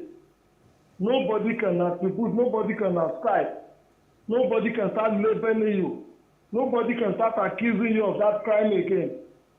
So, for Professor Wole Soyinka to still be accusing Mr. Omishore of having a hand in the killing of Sibola Ige, when Omishore has gone through the rigors of trial and he has been discharged and acquitted by a court of competent jurisdiction, is not good enough. It's marks of ignorance on the part of the erudite professor. They should let Omishore be if the investigative team, or if Mr. President, or if the Federal Executive Council, or if the security, or if the IG of police has the political will to investigate that dastardly crime again, and then Mr. Omishore is even found to be involved in it, it will be difficult, if not impossible, to take him back to court for trial again in respect of the same fact, in respect of the same crime that he had in the past been tried for. With respect to the other issue you mentioned, which is massive employment in customs. No, promotion. Like promotion, where if people are deciding of the promotion, I wouldn't be opposed to it. You won't believe it. The custom job is as dangerous as the police job. The custom job is as dangerous as the army job. The custom job is as dangerous as the working NDLEA, that is the drug agency. I have a friend whose brother works in custom, who was kidnapped only in a patrol, and 3 years or 4 years after, up to now, that young man has not been found. So if the people to be promoted have been working hard, and they have the requisite qualification, and it is not going to be based on any ethnicity or regional consideration, I think they deserve to be promoted. Yeah, and I will also know that since the fall in the revenue of oil has been dwindling, the customers have stepped up their act, and they've been generating more and more revenue for the country.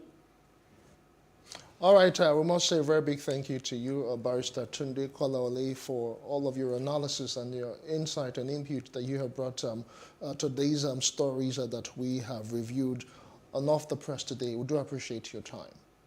Thank you for having me. You have a great day. It is indeed our pleasure. Also have a great day too. Thank you so much.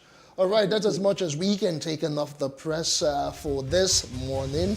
We'll be taking you back this day in history. Let's see what happened on the 6th of April some years ago. Stay with us.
for upcoming artists to blow in Nigeria.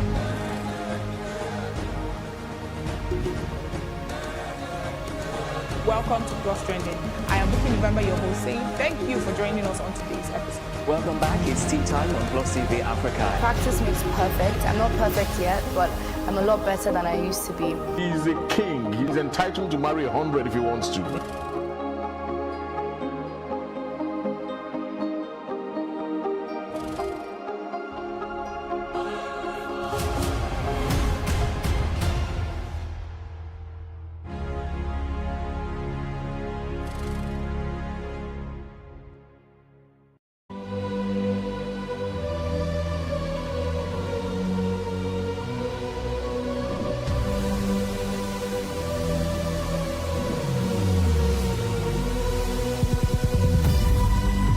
What we do not understand, we will stigmatize.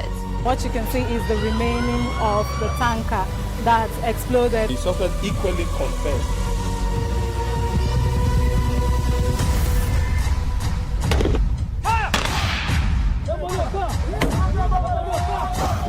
A 500 naira they collect them. If you no talk, then go beat you. Now 2,500 they pay.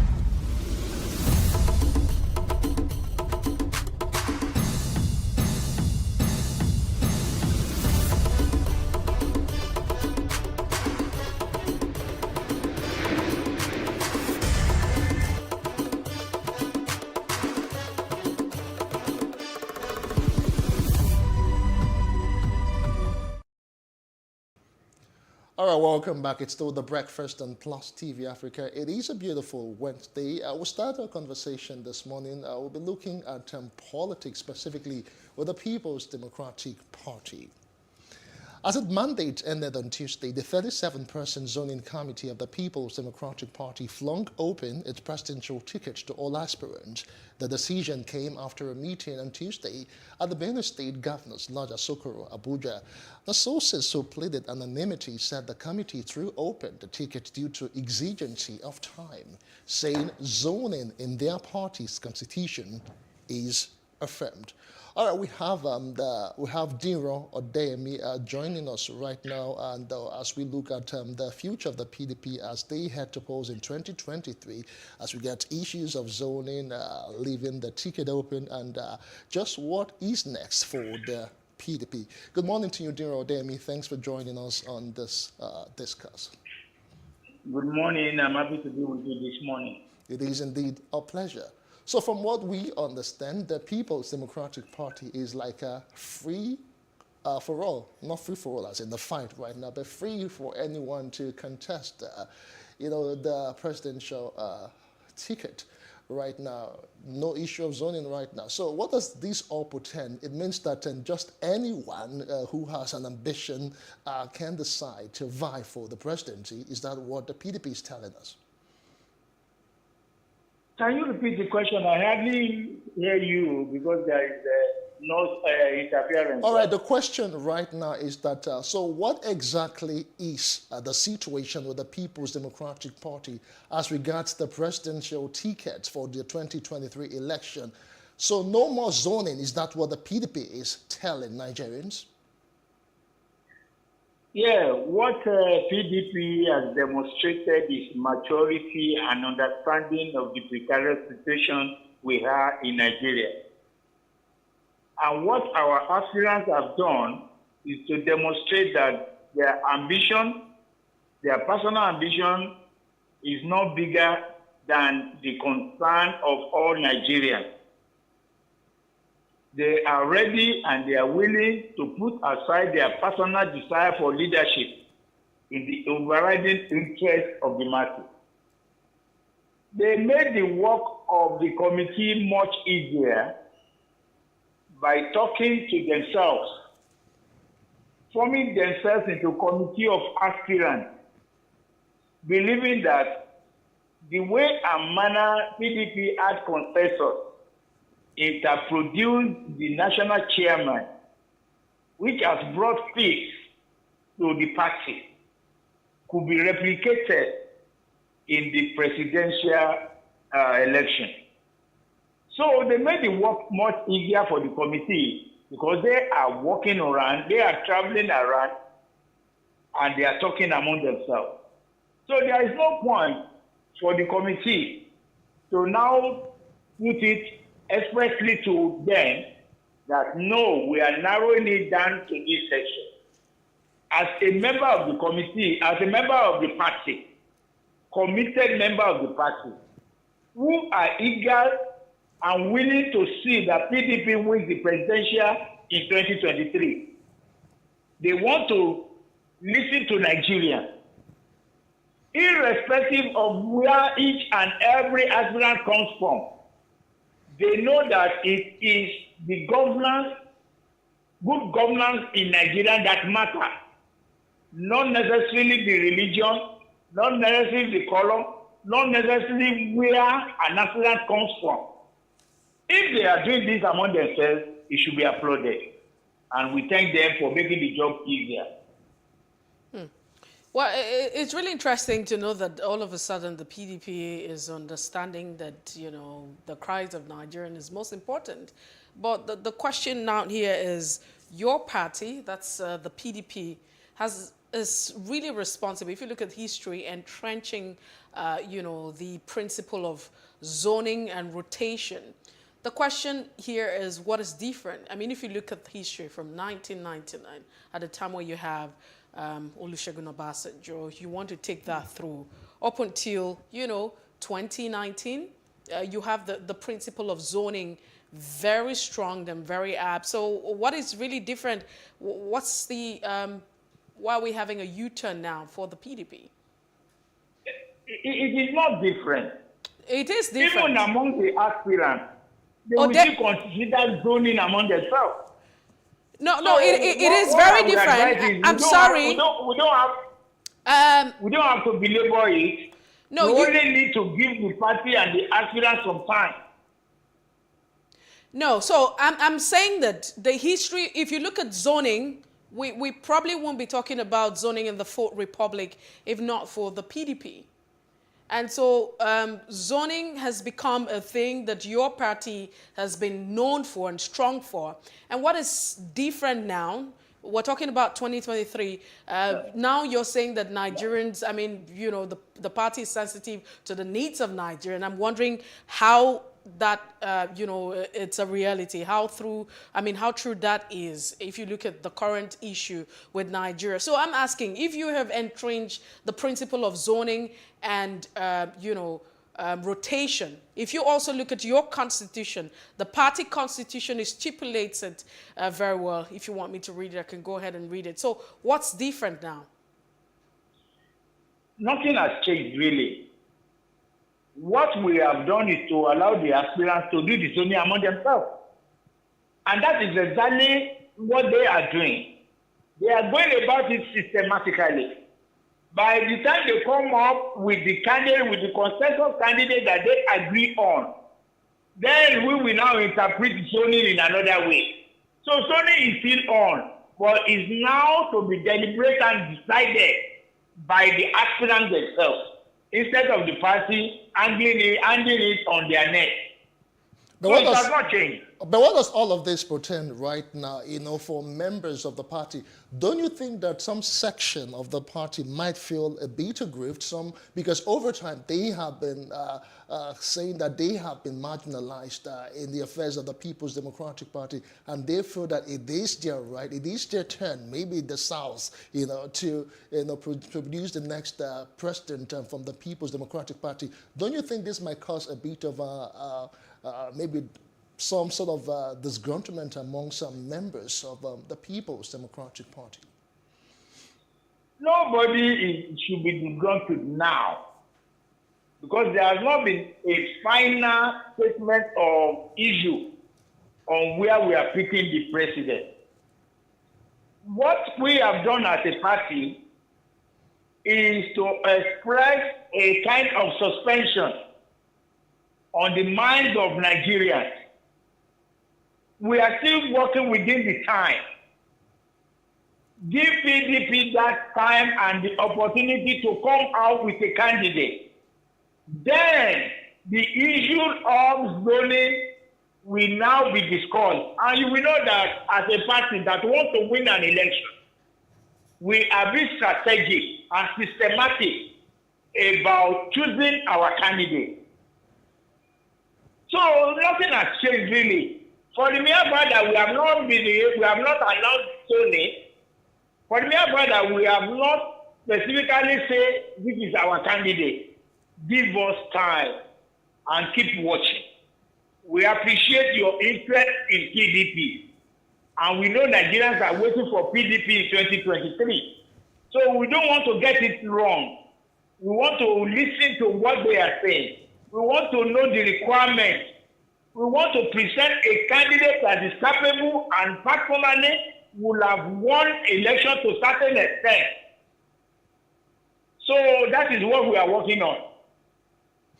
Don't you think that this particular decision, you said the aspirants themselves will actually decide on a consensus party?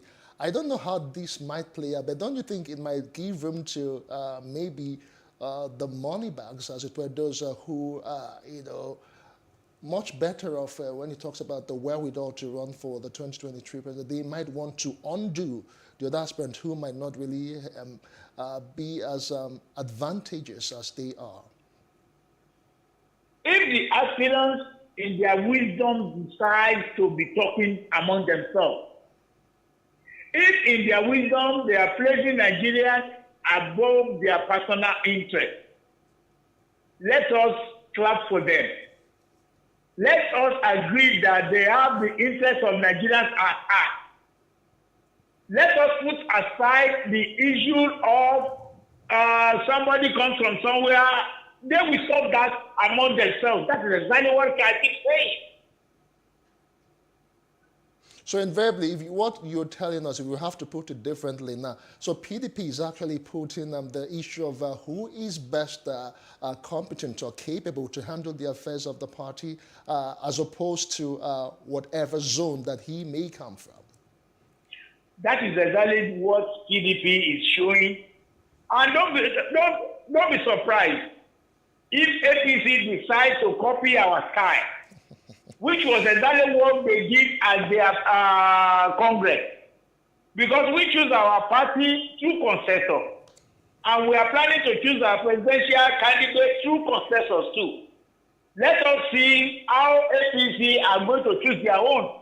But on our own, the aspirants are more than determined to put aside their personal interest. They are now focused on the larger Nigerians. They are now focused on cooperating among themselves, which is a very good development. PDP has the record of spirit of sportsmanship. When Jonathan lost election and congratulated, were even before the final declaration of the election. We are setting another place in Nigeria. Nigeria should give us time. We are still working within the time. We will give Nigeria the best presidential candidate. But what are the feelers that you are getting since this announcement was made yesterday, specifically from the southern region of the country, because there have been calls and expectations that the party should zone the presidential ticket to the south ahead of the 2023 general elections? As I'm talking to you right now, there has not been a categorical statement that the president will not come from the south. And what I am saying is, as it is now, PDP is lucky. We have arguments if we decide to zone it to the south, and we have another argument to back it up if we decide to pick a candidate from the north. But as it is, don't push us into taking a decision. Don't let us rush into taking it. We will arrive at a destination very, very soon. And we will present a candidate that Nigeria will applaud PDP and eventually vote them into power in 2023. So are you saying that, the fact that the People's Democratic Party over time had a representation 37 members representing the entire federation, of course, including the FCT. And they came together for 2 weeks. They sat on talking about this. The outcome of, this zoning committee is nonsense. Is that what you're saying? What I'm saying in essence is that even the aspirants themselves make the job of the committee much easier. Because looking at what they are saying, looking at their movement, looking at their body language, the party is convinced enough that we don't have to rock the boat. We don't have to run the race for them. They are the ones that have obtained forms and expressed interest to govern the country. If they are now talking among themselves, then the committee's job is limited to giving them that opportunity. Sort yourself out and present to us a candidate. Since you are already talking about zoning among yourselves. And don't forget, all these people that were selected, the 31 of them are experienced politicians. They know what to do, and they have done the right thing by throwing it open. But that is very arguable, because right now, would you say that the party's committee, the 37-man committees, they based their decision solely on what the aspirants have agreed to do, as opposed to what other members or the general members of the party may want? Can you repeat that? I didn't get that quite well. Okay, it is. Are you saying that the 37-member committee based its decision solely on what the aspirants have agreed to do, within themselves, as opposed to what the members or the general members of the People's Democratic Party may want? They are to take decision on behalf of the entire members of the party. Okay. And if in their wisdom they have noticed what is going on and they are taking cognizance of the fact that that is the only way we can achieve peace in the party. So if they are of the opinion that they are even going through a procedure through which all of them will cooperate among themselves and present a single consensus candidate, then the job is much easier and it has been done for them, which is more than enough, because just like I said, they are experienced politicians that PDP members rely on for a good decision. And they have come up with that decision, and PDP is not disappointed. No, so, it's quite confusing following your thoughts now. On the one hand, you are saying that, you have experienced persons who've been constituted by the party, and they've been called the PDP zoning committee. They have thrown, the presidential ticket open. But you are also saying, on the other hand, that the aspirants within themselves will be, having conversation, and so there's a likelihood of having a consensus candidate. So, what exactly is really going on here? Is it that, this presidential committee, the zoning committee that's been put out, it's just, another kind of drama. It's just, just to fulfill our righteousness. Because we know that the PDP over time would have her candidates, talk about the pattern of voting and how they choose to elect who becomes president, who picks a ticket 6 months, before the time of the primaries. So what exactly is it? Is it that the PDP is opting for consensus candidates, or they're leaving the ticket open? The two are the same. It's not the same. We are looking. No, they are the same. We are leaving the ticket open, and we are giving the aspirants the opportunity to take a decision among themselves. That means the PDP has not decided. Of course, yes. If you put it that way, we are yet to present a candidate. This is the process. The process is that the aspirants are talking among themselves. They are considering a lot of issues like the zoning you are talking about. In fact, age will be taken into consideration. The ability and capability of the candidate among themselves will be put into consideration. And at the end of the day, they will present the best among themselves, which we think is the best process so far. And just like I said, don't be surprised if other political parties take after this system. Whatever other political parties decide to do is the business. That should not be the business of the PDP right now. But the question right now would be that if the PDP has agreed to open the presidential ticket to all and sundry, don't you think it might affect the chances of the party in the 2023 election? For instance, the aspirants decide that they want a particular person, and it might be from the north, it might be from the south, wherever it might be. At the end of the day, what implications do you think it might have as regards for the electorate who would actually be doing the voting? You are looking at the negative side of a positive process. I'm looking at. And how do I mean by this? Go ahead. If all the aspirants, in their wisdom and among themselves, present a candidate, they know they are stakeholders. They are more concerned about PDP winning an election in 2023 than their personal desire for leadership. If that is the system, if that is the agreement, I don't see any of them being agreed. If at the end of the day, they bring out a candidate among themselves. That is the positive aspect which I want you to look at. And why don't you wait? If this exercise or system will fail the party, when eventually we present a candidate, that is the one you will now come back to us and, say this kind of a thing. But as it is now, it is a process. Wait for us. Give us that time. If possible, pray for us. We will come out with a very good candidate for the party. So it would therefore mean that, the efforts of these 37 men, and of course the committee, was just a waste of time at the end of the day. And it doesn't really align, with the thoughts of the PDP, because you say that, a certain time you have to come up with the pattern of voting. But let's also look at some of the arguments that's been put forward. I mean, the reports that we have. Report says that, the presidency, the PDP dumps zoning for the fear of North's voting strength. That's the northern part of Nigeria. The voting strength of the North is the reason why the PDP has decided not to zone it, because the PDP, over time, with its history, have followed zoning. As at the 2019 election, it was also zoning. So we're wondering why.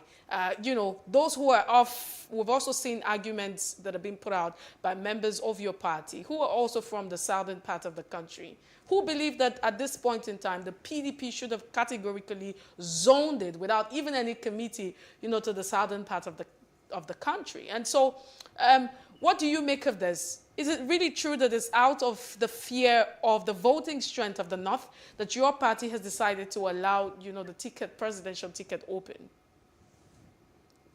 You see, your permutation may not be tenable in politics. Nothing is constant but change. The system that worked for us previous years may not work for us in 2023.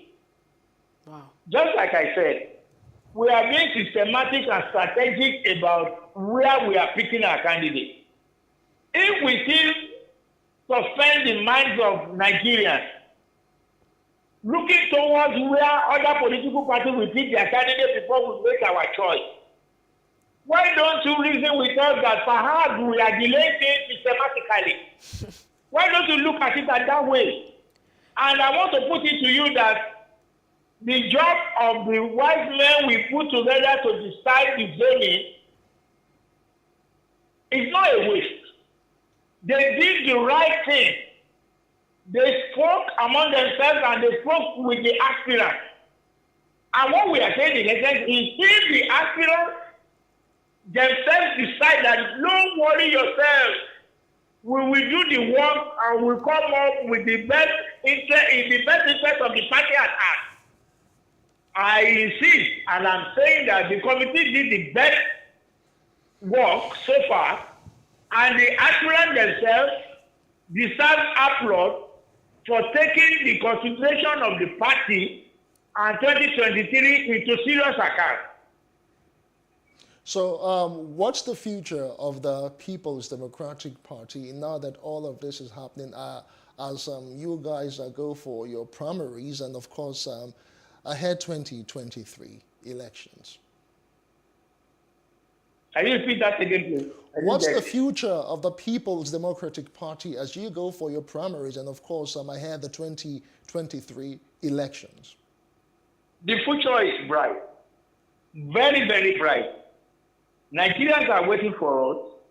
We are not ready to disappoint Nigerians, and that is where we are taking extra measure among ourselves to ensure that after presenting the candidate, we have absolute peace in the party.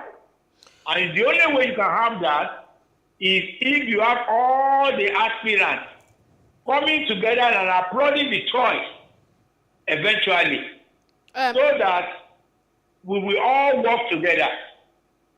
Okay. Just like what happened when Atiku was chosen at Port Harcourt. Senator Bukola Saraki was one of the aspirants. But because the election was too transparent, he decided to be the campaign manager of Atiku. Once the process is clear, once the process is fair, once it is transparent enough, you can be rest assured that all aspirants will cooperate among themselves and cooperate whoever emerges as the candidate. Just before we let you go now, the section of your party's constitution, section 7, subsection 2C, it talks about the fact that in pursuant of the principle of equity, justice, and fairness, the party shall adhere to the policy of rotation, zoning of party and public elective office, and it shall be enforced by appropriate executive committee at all levels. So would you say that your party has actually placed party interests above national interests? Because if you look at it, a lot of persons are saying if we have been following this principle of, rotation, it should go to the south. On the other hand as well, you have talked about fairness. You have also talked about, this is what the party is doing. So where does all of this decision leaves your party with what the Constitution say? Should Nigerians trust your party come 2023? We have not broken any law. We have not deviated from what the Constitution dictates. No decision has been made to say that we have violated the Constitution. Just like I keep saying, it is this a process. We will not cross the bridge until we get there. So after choosing the candidate, we can then come back to the Constitution. If we make a wrong choice, that is when we can talk about that. All right, thank you so much. Indeed, we'll just keep our fingers crossed and see, what the future holds for the People's Democratic Party vis-a-vis the primaries and, of course, the 2023 elections. We do appreciate your time. We have been speaking with Diron Odemi. He is the former Deputy Publicity Secretary of the People's Democratic Party. He joined us from Oyo State. Thank you so much for your time. Thank you very much for having me. I appreciate it so much. It is indeed our pleasure. We'll take yet another break, and when we come back, about 72 million Nigerian subscribers have been barred from making outgoing calls as a result of non-linkage of their SIM cards to the national identification number. We'll be talking about the implications of all of this in a moment. To join us again.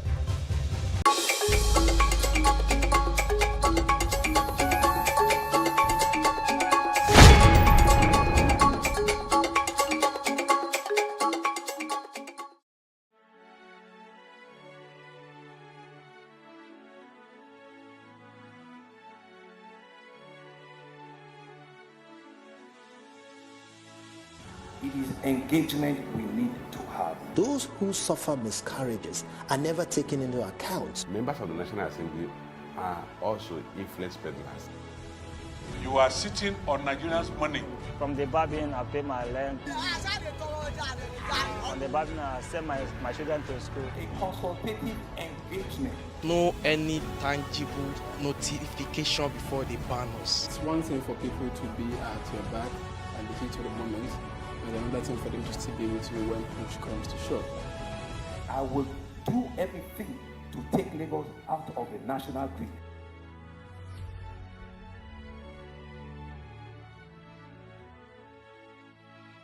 How can we have peace without justice. Plus Politics. It's not just another political conversation, it's about keeping you in the know. The relevant interviews, asking the tough questions to those that matter. Get the answers you need. Does it mean that the people who were injured, people who were shot at, those who were involved in that stampede are not going to get justice? It is unfortunate, it is sad that we have a government of deaf and dumb. Analysis from top experts. The last election was not really an election. We feel that Obasanjo has a very special place in his heart for hating Ijaw people. I think it really boils down to two things. One, trust and accountability. Plus Politics, every weeknight at 7 p.m. on Plus TV Africa.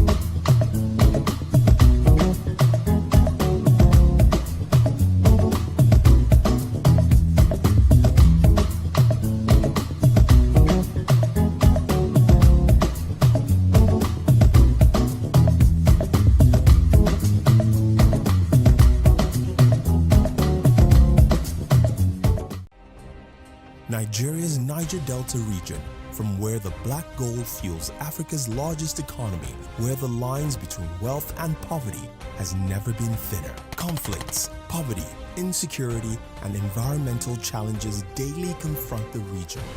How can the Niger Delta story be changed for the better? Join Mamude Akuga at 9 p.m. every Friday evening on Plus TV Africa as he probes deep in search of solutions. Inside the Niger Delta with Mamude Akuga, the authentic voice of Nigeria's oil-rich region.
For upcoming artists to blow in Nigeria.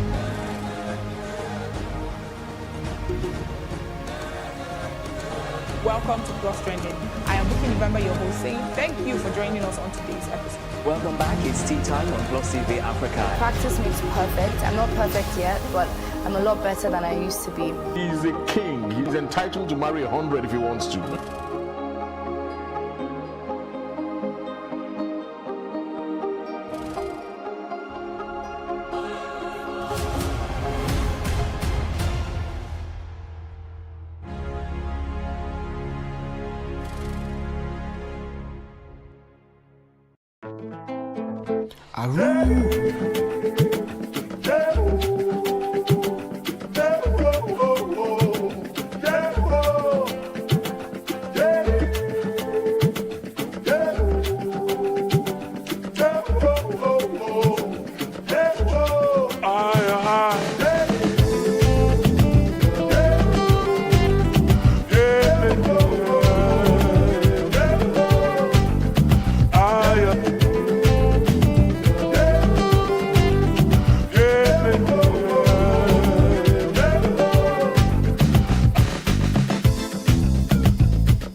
what are the tough decisions that the United States considers necessary that Nigeria must take?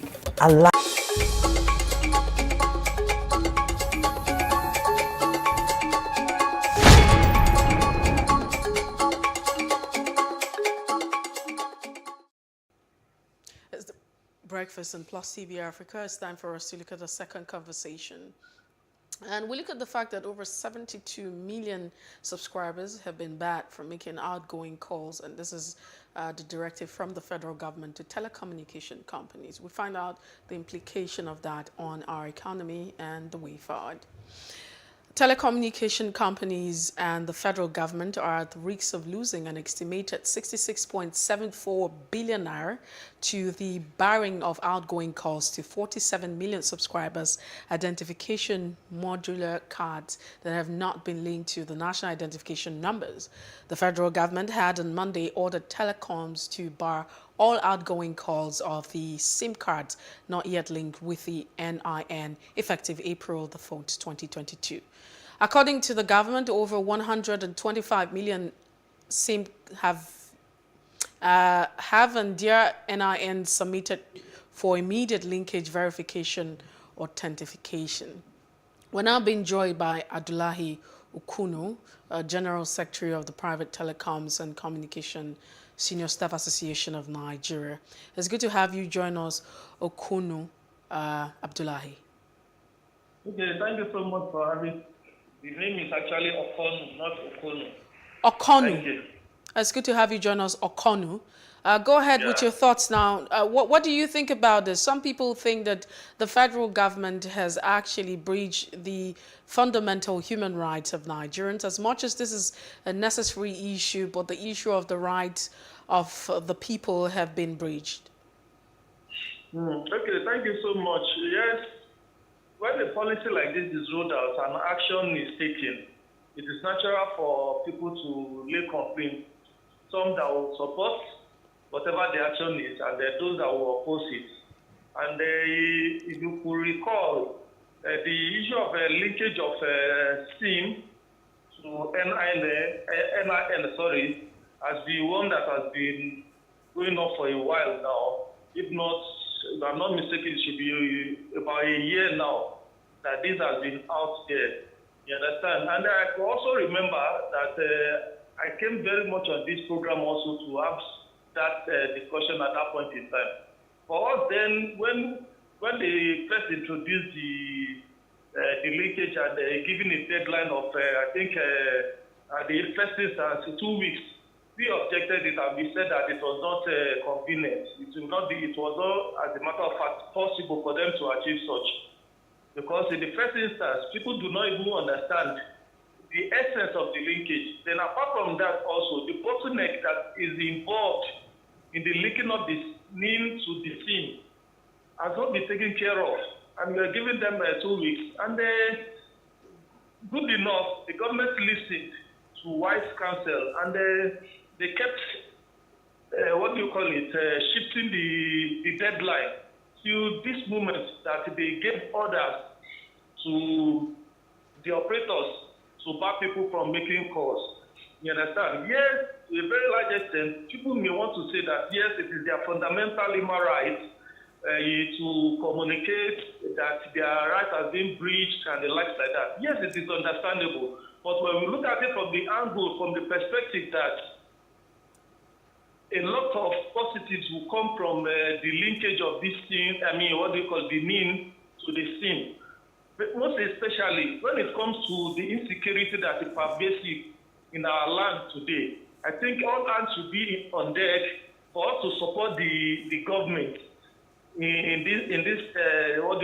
this policy.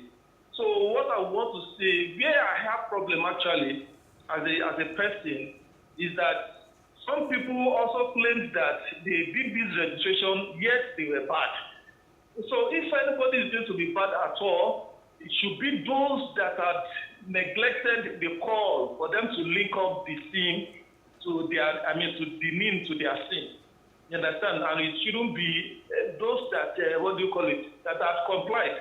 So they need to look into this.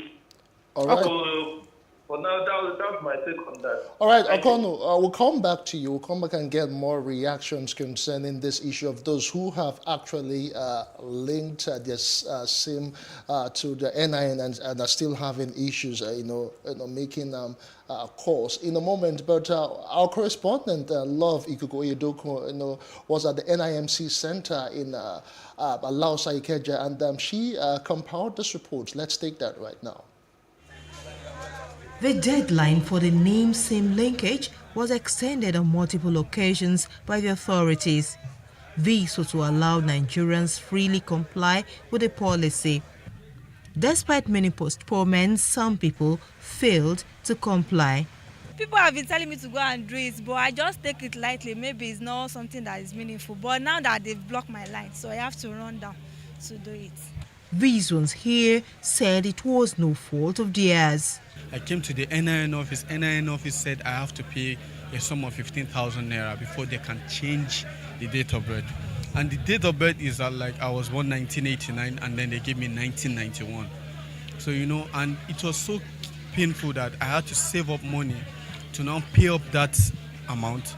So coming here to come and rectify this thing, since November last year, up till now, it has not been corrected. In registration, I had an issue.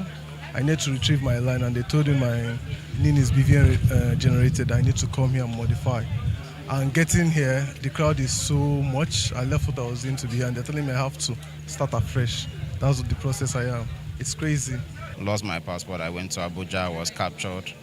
Okay, time to produce the passport. Immigration told me they could not produce my passport because my NIN number is showing invalid.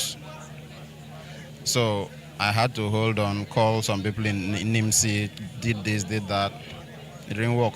Actually, I filled the form, but there was a processing error. So the number was not coming out. So I was told to come to the head office to get the number. All hope is not lost for those yet to register. A top official at NIMS who did not want to be quoted said the window of registration was still very much open. He said those whose lines have been barred can register at NIMS office and get it linked with their BVN at their respective banks. The National Identification Number, NIN, is a unique number which identifies you for life and is issued to you by the National Identity Management Commission, NIMS, after your enrollment. It is used to match you with your biometric data and other details in the National Identity Database during verification and authentication. The federal government had directed all test kills to strictly enforce the policy on all SIMs issued, existing and new in Nigeria, effective from Monday, April 4, 2022. From Lagos, Love Ikuku-Oyedoku, PlusTV News. All right, welcome back. It is still the breakfast. Thank you so much, and Love Ikuku-Oyedoku, for that report. We still have Okono Abdullahi, the General Secretary of Tex, and who is joining us to look at this issue, or all of the issues that have come out from the NIN and SIM linkage. Abdullahi, thanks for staying with us. Thank you so much. All right, we just watched a report. A lot of issues came out of all of that. There were talks of people, the NIMC officials are demanding payment for verification, ratification, and all of that, to issues of the NIN being, connected to the BVN or something. Most of the times, all of these issues are not on the part of the consumers, but the NIMC, some of their inefficiencies right now. How do you begin to explain all of this? Now, my line is being bad, and yet I have tried to do the needful, but all of these issues are still there. Okay, thank you so much. In this part of our world, people always capitalize on every little opportunity that is made available to them to enrich themselves wrongfully and illegally too. You understand? So I think there is more for the government to do in this light. I want to believe that this complaint has been there for so long. As a matter of fact, if I could still remember vividly, the last time I came on your show also, I made mention of that fact as well, that officials of this agency are capitalizing on the deadline and deadline the government is giving to extort people. And they expected that by now, a complaint like this shouldn't be arising at all. That means the government itself is being, to a very large extent, negligent and not looking inward and arresting people, making people to face the music for what they have done. It is very, very wrong. The linkage, in the first place, people are they have a kind of reservation as to why you are telling them to link up their sin, their lean and mean with their sin. They are not yet convinced about it. Yet, your staff are extorting them. So all these things are supposed also not to be there at all. So in the light of all these complaints here and there, you have to plead with the government to review this and further, extend the deadline. Those that have been barred now, let them unbar them. Give them, let's say, a maximum of 2 months for them to get linked up their name to their SIM. And at the same time, so for the government also to check their workers, because it cannot continue to go on like this. This cannot continue to go on like this. You are making people, you are telling people to do something, and at the same time, your servants that are to carry out the order or the directive, they are capitalizing the opportunity. They are capitalizing the situation on ground to enrich themselves, which is not supposed to be. No, so but our plea would be for the government to look at this again, unbar those that have been barred, give them, say, a maximum of, 2 months for them to get their, their NIN linked up to SIM. Then at the same time again, when they are unbarred, I want to implore a lot of them, rather than for them to focus on the NIMSI, because it's not the NIMSI alone that is now involved in the registration of this NIM. So they can go to even the operators, and I can vouch for these operators that none of their workers would dare collect any amount that is not supposed to collect from them, because such person will know the punitive measures that will be taken upon him or her. So they will never think of doing such. So I will implore our people also, NIMSI is not the only agency or the only organization that is involved in this, in the registration of this NIM now. So they can go to all these operators and some other organizations also that their lists were given out a while back. So, but how do you explain, because, you know, with the collection of people, the fact that people are being asked to pay money before they are able to register or verify their NIN, that's the NIN. Now, you also want to agree that the NIMC has approved licensed service providers. So you have a list of persons. It has become a business who have to acquire. I'm sure that they probably would have paid some money, because there's no reason why you have, apart from the fact that you have government, you have said that you have government agencies, government workers or those who have been hired by government to undertake this entire process. But on the other hand, you have the fact that it's been licensed. And so you have organizations that have been listed. And what did they do to get to that point? I'm sure they would have paid some money. So it has to be business now.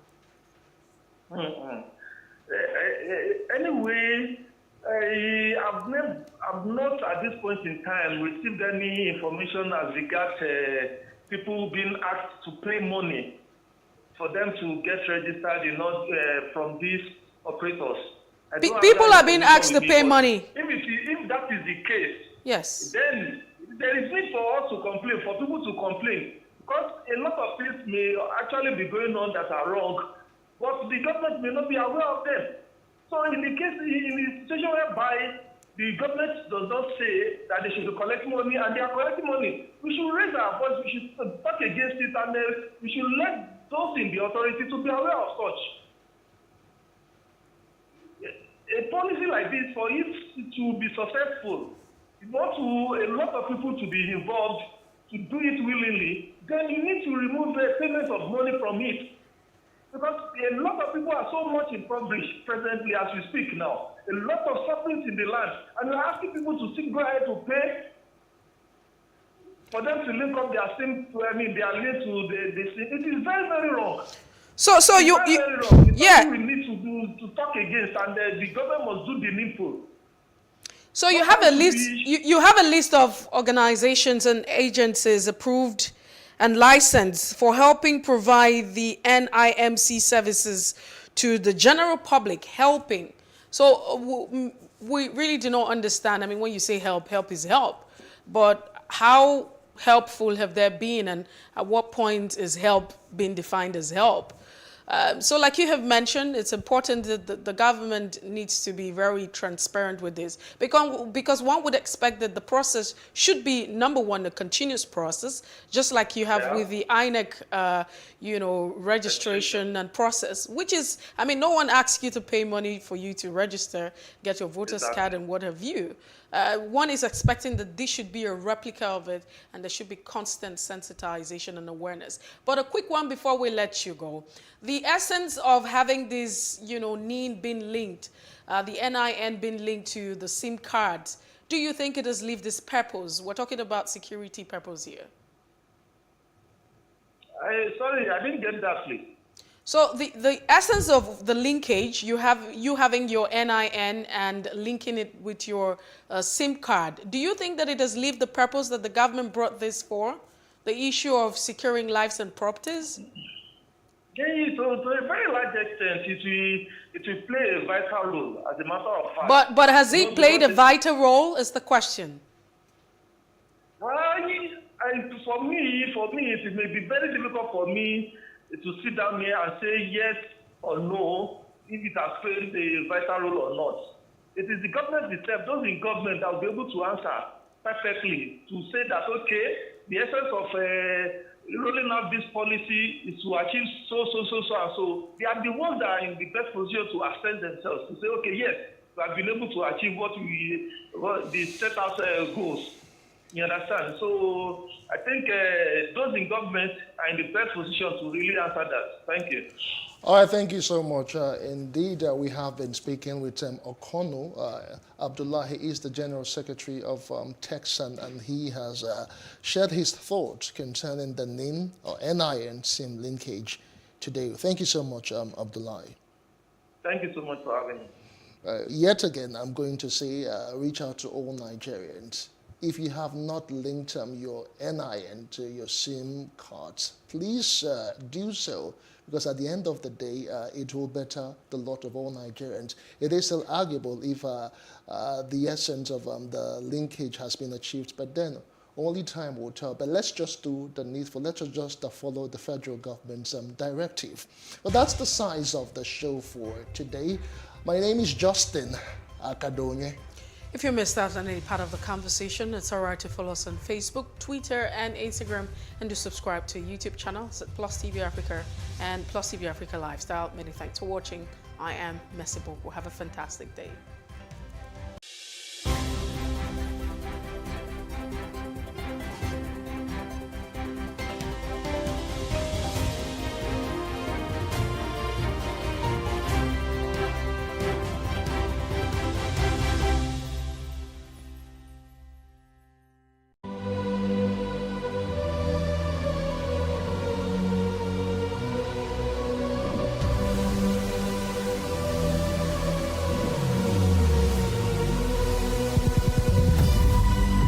What we do not understand, we will stigmatize.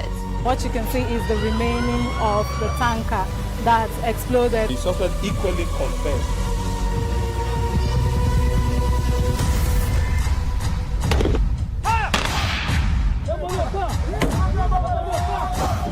A 500 naira they collect them. If you don't talk, then go beat you. Now 2,500 when they pay.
Reading is an essential habit and a culture that must be developed. Nigerians are generally believed to have a poor reading culture. The role of government in promoting reading and equipping reading spaces and libraries in Nigeria cannot be underestimated. But first, we must look at the development of reading habits from the home and the role parents play in encouraging their children. My parents, my mom used to be a teacher, so reading was obviously part of a curriculum. And then my father used to be a professor and is an author. So I started reading very, very early, and I started reading books that were higher than my age grade. I was reading African Writer series from age 7, age 8, and reading encyclopedias by that time. So obviously my parents had a huge part and encouraged that in me. In the Nigerian book market, there's a high influx of foreign authors writing for children, but very few Nigerian authors telling relatable, homegrown Nigerian stories. If you start out reading stories even to your baby, even before they're 1, and then as they get older, buy appropriate materials that are colorful, with easy to read words, and read with them. I think that helps. Adedotun Enyade, a co-founder of Robin Heights, a leading bookstore in Nigeria, has tips for Nigerian authors and how they can improve on their work and get into the hearts of readers. The story has to be good, right? If you're writing, whatever you're writing, if you're writing fiction, if you're writing non-fiction, it has to be like, really, really compelling, one. The next thing would be like in terms of like the packaging, right? People have gone past the era where you just take your books to just about any printer to print for you. I think, publishers, self-published authors as well, they need to invest in ensuring that the quality of the book, the final output is one that would, stack up with any book, published, elsewhere in the world. So that's really important. Then I think, what would be like the most important tip for me to them would be just, they need to invest in marketing. The book business, like any other business, is challenging. If you ask anyone who's running the business in Nigeria, they will tell you capital, of course, right? Book selling is also, as with any other business, is also quite capital intensive.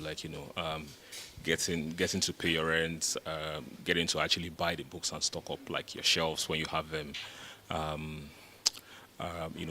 Hiring good people requires decent amount of capital.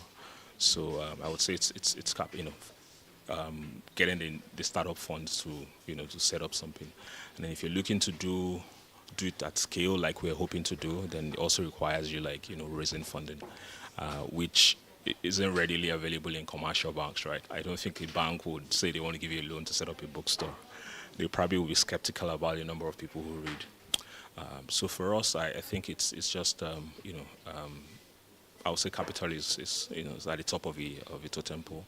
It is commendable that certain individuals and organizations are making concerted efforts to revive the reading culture in the country. The government should also redesign the school curriculum to incorporate more reading activities in primary and secondary schools.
There is no voting on social media.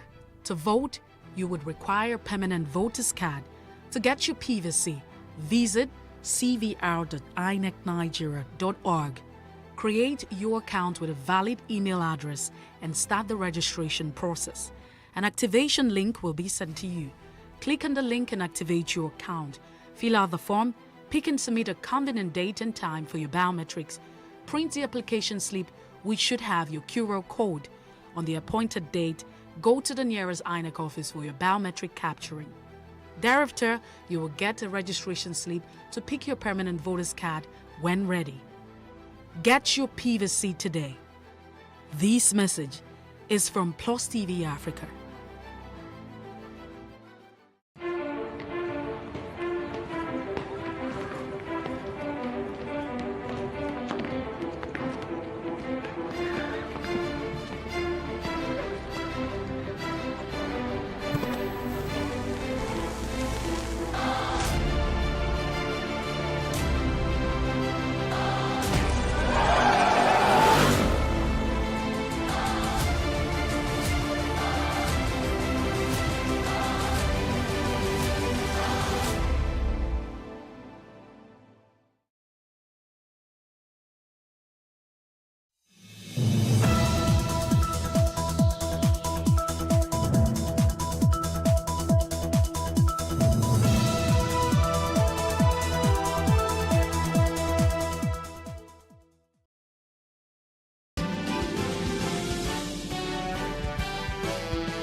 Good morning, I am Justin Akadonye and this is the news brief on Plus TV Africa.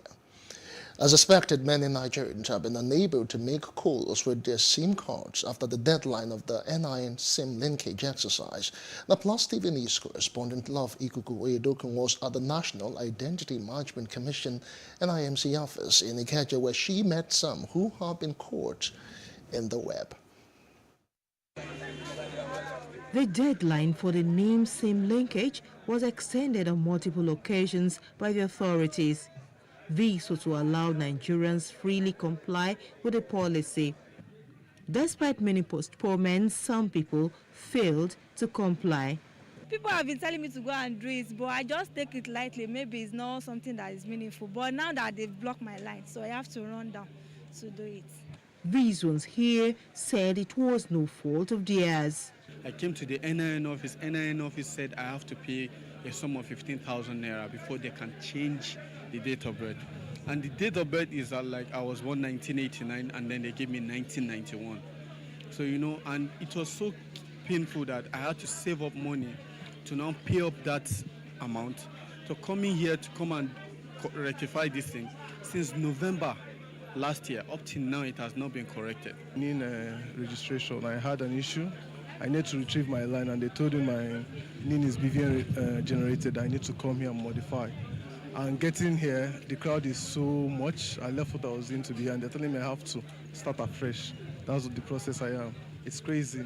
Lost my passport. I went to Abuja. I was captured. Okay, time to produce the passport. Immigration told me they could not produce my passport because my NIN number is showing invalid. So I had to hold on, call some people in NIMC, did this, did that. It didn't work. Actually, I filled the form, but there was a processing error. So the number was not coming out. So I was told to come to the head office to get the number. All hope is not lost for those yet to register. A top official at NIMS who did not want to be quoted said the window of registration was still very much open. He said those whose lines have been barred can register at NIMS office and get it linked with their BVN at their respective banks. The National Identification Number, NIN, is a unique number which identifies you for life and is issued to you by the National Identity Management Commission, NIMS, after your enrollment. It is used to match you with your biometric data and other details in the National Identity Database during verification and authentication.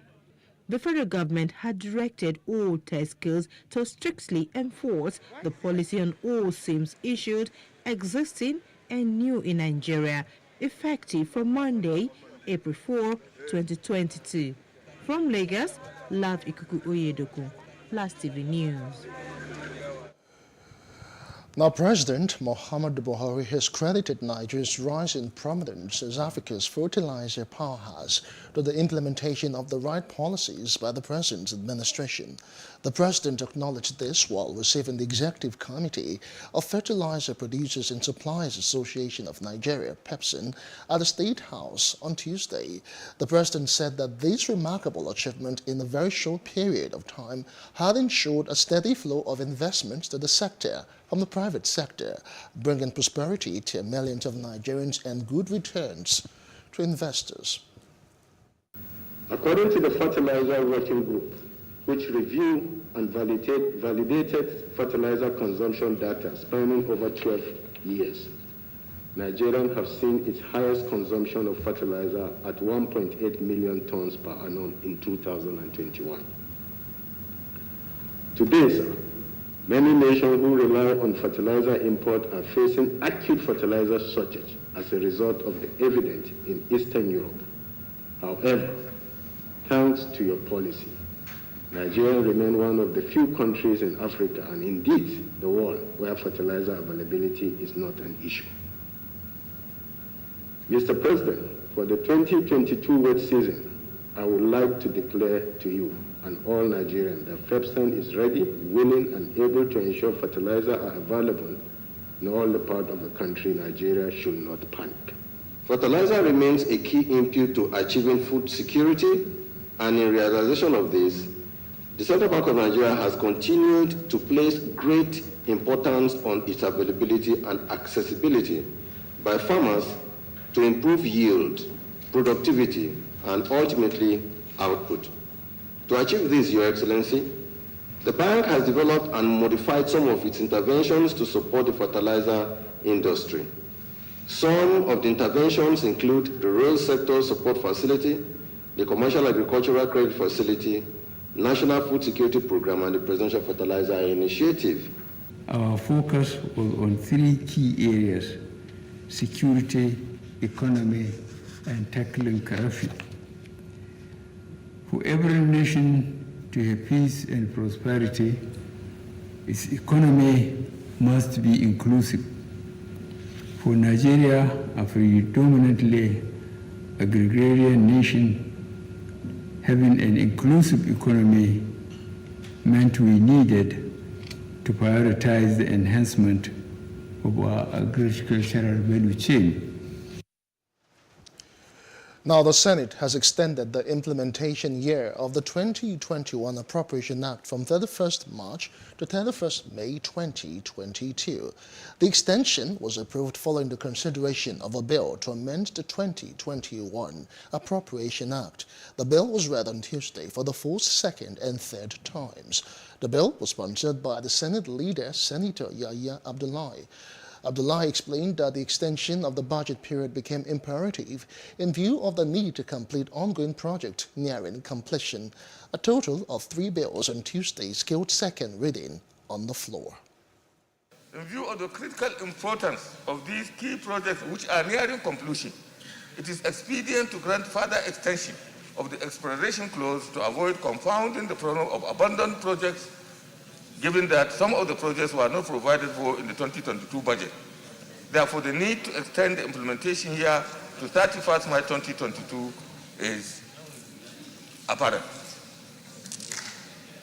This is in order to avoid liabilities and unnecessary cost escalation of projects that have already gone through the necessary implementation processes. This extension will help us realize the implementation to 100% of all the projects, of all the programs, including the Supplementary Appropriation Act that has also been passed by the National Assembly. The bill to amend the 2021 Appropriation Act was thereafter passed sequel to its consideration by the Committee on Supply. A bill for an act to amend the 2021 Appropriation Act in order to extend the implementation year from 31st March to 31st May 2022 and for related matters 2022 third reading taken, and the bill is passed. Thank you very much, distinguished colleagues. Our colleagues in the House of Representatives are doing the same. And time is of essence, and I will urge the executive arm of government to swiftly swing into action to ensure that we achieve 100% budget implementation like we did achieve in the 2020 Appropriation Act. Staying with the National Assembly, the House of Representatives has held a closed-door meeting with security chiefs. It was headed by the Speaker, Femi Gbajabiamila. Present at the meeting were the Chief of Defense Staff, General Lucky Irabo, Chief of Naval Staff Admiral Awal Zubairu Gambo, and the Chief of Air Staff Air Marshal Isiaka Amal. Also present were Director General, National Intelligence Agency (NIA), Ambassador Ahmed Rufai Abubakar, Director General, Department of State Services Yusuf Mangaji Biji, and Inspector General of Police Usman Baba. Others at the meeting included the Minister of Transportation, Rotimi Amechi, Director General, Nigerian Airspace Management Agency, NAMA, Captain Fola Akinkotu, and Director General, Nigerian Civil Aviation Authority, Musa Nuhu. They discussed failing security in the country, training of security personnel, and communication synergy within the security forces in the country. We had extensive deliberation. A lot of the issues we discussed there, unfortunately, as defense matters go, were not things for public consumption. But I can assure you that there was a lot of collaboration, a lot of ideas came together in terms of how the security agencies can work together as opposed to speak together in one voice as opposed to different voices. We're talking about the all-important issue of whether or not there are elements within the military themselves that we need to deal with the issue of moles, like some have stated. We talked about training and retraining. We talked about the issue of capacity and allowances. We talked about several things. A lot of them, like I said, touch on security, and I'm not at liberty at this point. But for us to have been in there for 4 or 5 hours, you must know that we made some good headway and extensive decisions were made. Away from the National Assembly, we move on to election matters. The People's Democratic Party, PDP, Zoning Committee says it will present its unanimous decision on zoning to the National Party Executive Committee. Chairman of the committee and Governor of Benue State, Samuel Otom, disclosed this after the committee's meeting held at the Benue State Governor's Lodge on Tuesday in Abuja. The Governor Otom, who did not disclose the zoning decision of the committee and when it would be submitted, said the decision was unanimously agreed by the 37 members of the committee. Present to the meeting were Governors Darius Ishaku of Taraba State, Ifeanyi Ugwuanyi of Enugu State, ex-governors Ahmed Makafi Kaduna, among others. Now, Dr. Bukola Saraki has pointed out that Nigeria is in dire need of competent leaders to reverse the country's slide into poverty, insecurity, and anarchy. He is also of the opinion that the PDP presidential hopefuls from the North are working for a consensus candidate to foster desired unity in the country.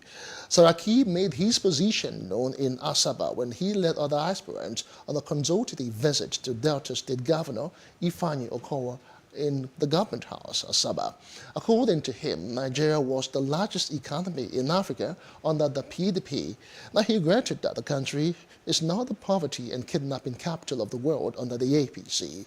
Now, Governor Okowa thanked the visitors for coming to intimate him on their plans. He agrees that consensus candidacy is indeed the best interest of the unity of parties and the country. Interest of the party that we should come together and look at a consensus arrangement, because we believe that the country needs unity, and we cannot be saying that we for ourselves do not act in that same manner. We're all eminently qualified, but we believe that this time around only one person will lead, and that person needs everybody to make Nigeria better, needs everybody to fix this country. And I should be showing that our interest is second to that of the country. Meet together to think about the best way possible for us to get out of the very difficult situation that we find ourselves as a country is very heartwarming. I truly want to thank you for putting yourselves together and starting this journey of trying to educate the rest of us from across various states on the need for us to build a consensus because I believe that that will reduce the acrimony and help to position us as Meantime, social-political group Nigerian Women Arise has commended the Kogi State Governor Yahaya Bello for appointing Hafsat Abiola Costello as the Director General of his presidential campaign organization. The group, made up of over 600 women groups across different professions and geopolitical zones, said it was a well-deserved appointment. It noted that the appointment has strengthened Bello's record in terms of women inclusion in politics. Ahead of the 2023 general elections, the Independent National Electoral Commission, INEC, has advised political parties to ensure their primaries are properly conducted in line with relevant laws. INEC warned that it will not hesitate to disqualify parties in primaries that do not adhere strictly to the principles of internal democracy. It also advised parties to avoid contentious primaries that may lead to unnecessary lawsuits. Meanwhile, the Benue State Independent Electoral Commission, BSEC, has announced a new date for the conduct of election into the 23 local government area councils of the state. The state chairman of the commission, Dr. Tese Loco, gave the announcement and said the new date of election is now the 30th of April 2022 instead of May the 7th to avoid a clash with the INEC timetable. The earlier selected for 7th May 2022 will now hold on 30th April 2022. The new dates for the election became necessary in order to avoid the clash with the Independent Electoral Commission, INEC, General Election Timetable, which is the model commission. All political parties and relevant stakeholders are to also note the new dates on the timetable and follow accordingly. Activities mostly affected are submission of names of polling agents by political parties, now Monday 25th April 2022 from 9 a.m. to 4 p.m. Termination of campaign that's Thursday 28 April to 2022 by 12 midnight. Election and declaration of results Saturday 30th April 2022. Publication of results Tuesday 12 May 2022. Africa now. A former militia leader in Sudan has denied committing war crimes and crimes against humanity as his landmark hearing opened at the International Criminal Court. Now 72-year-old Ali Muhammad Ali Abdul Rahman is accused of leading thousands of pro-government fighters on a systematic campaign of murder, rape and torture during the height of violence in the Darfur region of Sudan between 2003 and 2004. He is alleged to have been a feared and revered commander of the Janjaweed militia, deployed alongside Sudanese government forces to carry out a brutal counterinsurgency campaign after a rebellion against Khartoum by some local communities, leaving at least 300,000 people dead and 2.5 million displaced. That is according to the United Nations. The trial is the first at the International Criminal Court to deal with the Darfur conflict, and campaigners have said it showed that no impunity existed even for crimes committed nearly 2 decades ago. And outside the continent, United Nations Aid Chief Martin Griffiths, who is seeking a humanitarian truce in Ukraine, believes it is still a long road ahead after meeting with Russia's Foreign Minister Sergei Lavrov in Moscow. He wants civilians allowed to move to safer areas without the fear of attacks, Griffiths told the United Nations Security Council on Tuesday. He also hoped to travel to Ukraine on Wednesday to meet with Ukrainian officials. More than 4 million Ukrainians have fled the country according to the United Nations. The war in Ukraine is one of the greatest challenges ever to the international order and the global peace architecture founded on the United Nations Charter, because of its nature, intensity, and consequences. We are dealing with the full-fledged invasion on several fronts of one member state of the United Nations, Ukraine, by another, the Russian Federation, a permanent member of the Security Council, in violation of the United Nations Charter, and with several aims, including redrawing the internationally recognized borders between the two countries. Allegations of conflict-related sexual violence perpetrated by Russian forces have also emerged. These include gang rape and rapes in front of children. There are also claims of sexual violence by Ukrainian forces and civil defense militias. The UN Human Rights Monitoring Mission in Ukraine continues to seek to verify all these allegations. Well, let's talk business now. The House of Representatives has resolved to investigate the rise in the cost of diesel and cooking gas with a view to cushioning the effect on Nigerians. This is equal to a unanimous adoption of a motion by Representative Chike Okafor, who represents APC in Imo State at plenary on Tuesday. Moving the motion, Okafor said that the Nigerian Mainstream and Downstream Petroleum Regulatory Authority was created in August 2021 in line with the Petroleum Industry Act. He said that part of its mandate is to provide effective regulatory oversight, ensure sufficient product distribution and supply at equitable and fair prices. According to him, almost all businesses and households in Nigeria depend on diesel power generators as an alternative source of electricity. Okafor said if the ugly trend of the increase in price of diesel is not checked, the multiplier effect will spell doom for Nigeria's economy. In his ruling, the Speaker of the House, Femi Gbajabiamila, mandated the Committees on Petroleum Resources, Downstream and Upstream, and Gas Resources to investigate the matter and report within 6 weeks. Sports news now. Pep Guardiola has warned his Manchester City side to keep their emotions in check following a 1-0 win over Atletico Madrid at the Etihad. Jack Grealish was on the receiving end of Athletics tackles, and Guardiola has urged his squad not to respond to provocation in Madrid. Now, Kevin De Bruyne scored the only goal of the game on his 50th European appearance to give City a narrow lead in the second leg. They do what we have to do. We are good doing what they do, and there are things we are not good. So there will be a referee there, and we have to do our game. Prepare tactically, mentally, the game we're going to play in an incredible stadium, good environment. Like they have faced this kind of knockout stages many times in Atletico Madrid career, more than us, and it will be a good test for us, our maturity in this game. Yeah, difficult game, tough opponent. During 25-30 minutes, play 5-5, so it's so difficult to find spaces. It happened long years ago, will be now, will be in the future. But we were patient enough, except the first 10-15 minutes, the second half. Now, Liverpool manager Jurgen Klopp insists their UEFA Champions League quarter-final tie with Benfica is not over, despite holding a 2-goal advantage.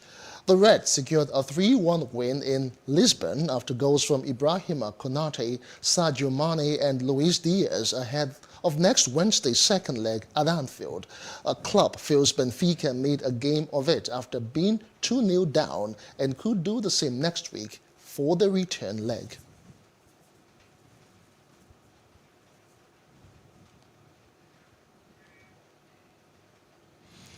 And sports news wraps it for us on the Newsbrief. For more stories, please follow us on Facebook, Twitter, and Instagram, and do subscribe to our YouTube channel at PlusTvAfrica and PlusTvAfrican Lifestyle.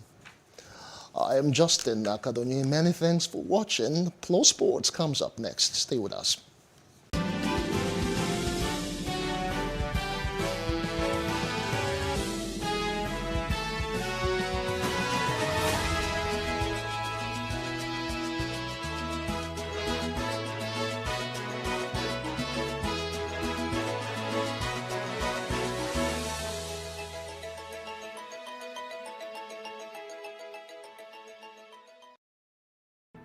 There is no voting on social media. To vote, you would require a permanent voter's card.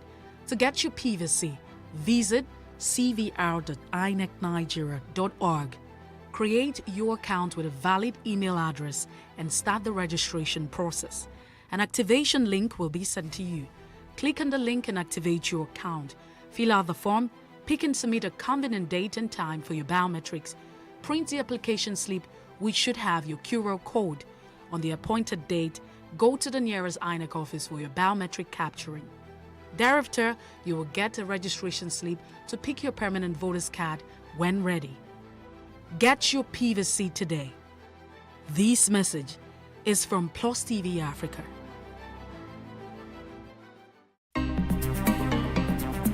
Life can be fun and rewarding, but it also comes with some risk. As in business, you win some, you lose some. And that's why you need to be wise in the choices you make. It's like placing a bet. Again, you need to be wise. Wise in choosing an innovative platform with the highest market options and highest odds ever.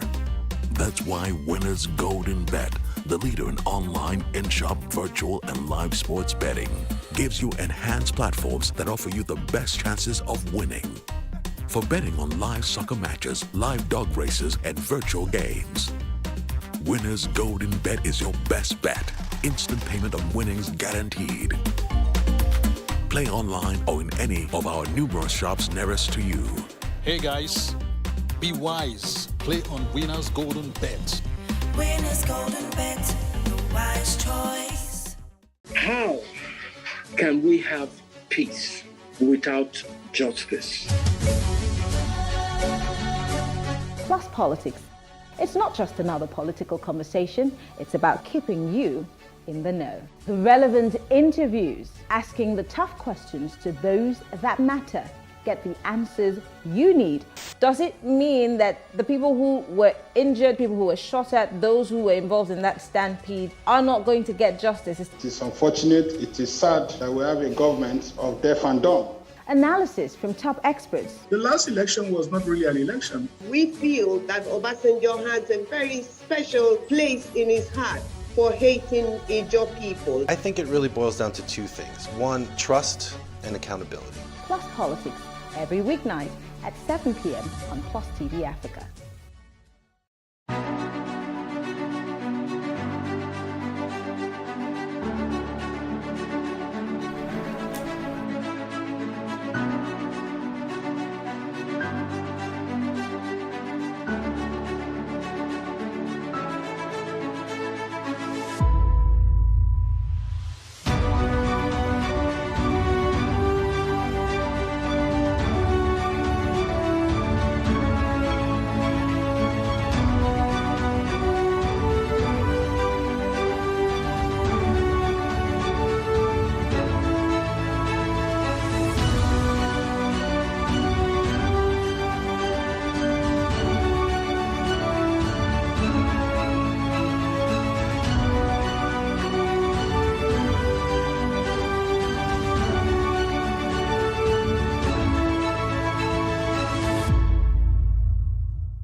What we do not understand, we will stigmatize.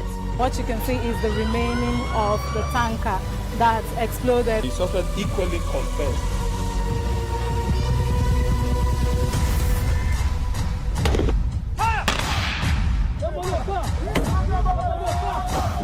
A 500 naira they collect them. If you no talk, they go beat you. Now 2,500 they pay.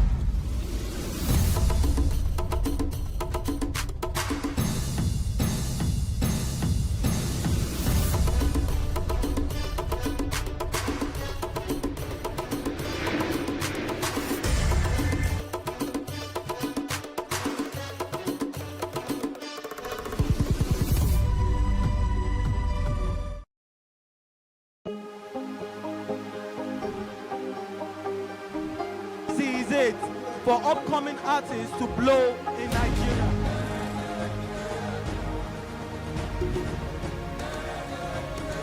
welcome to Plus Trending. I am Bookie November, your host, saying thank you for joining us on today's episode. Welcome back. It's tea time on PlusTvAfrica. Practice makes perfect. I'm not perfect yet, but I'm a lot better than I used to be. He's a king. He's entitled to marry 100 if he wants to.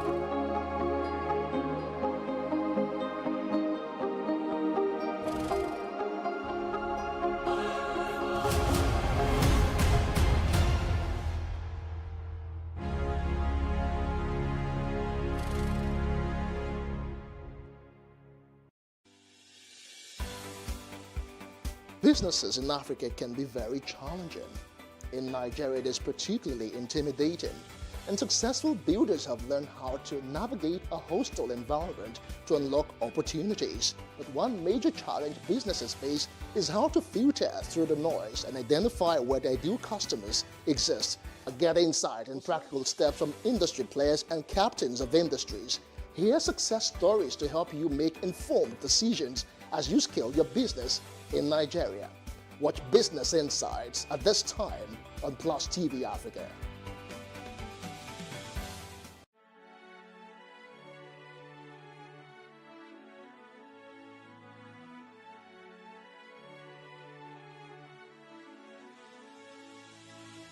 It is engagement we need to have. Those who suffer miscarriages are never taken into account. Members of the National Assembly are also influence peddlers. You are sitting on Nigerians' money. From the barbing, I pay my rent. On the barbing, I send my children to school. A consultative engagement. No any tangible notification before they ban us. It's one thing for people to be at your back and the heat of the moment, and another thing for them to still be with you when push comes to shove. I will do everything to take Lagos out of the national grid.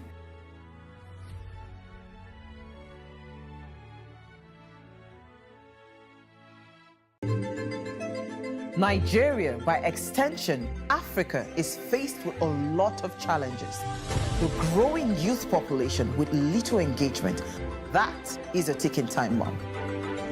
We are a blessed people with diverse culture and highly cerebral minds who have a lot to say. And yes, we are talking. It is important we drive the right conversation that informs, inspires, influences thoughts and action. If we say there's beauty in our diversity, then let us embrace our diverse culture. We must continue to courageously be the voice of transformation as we are the hope for the future. Yesterday's conversations shape today. What are you saying to shape your tomorrow? We know you have a lot to say, and we are here to hear you.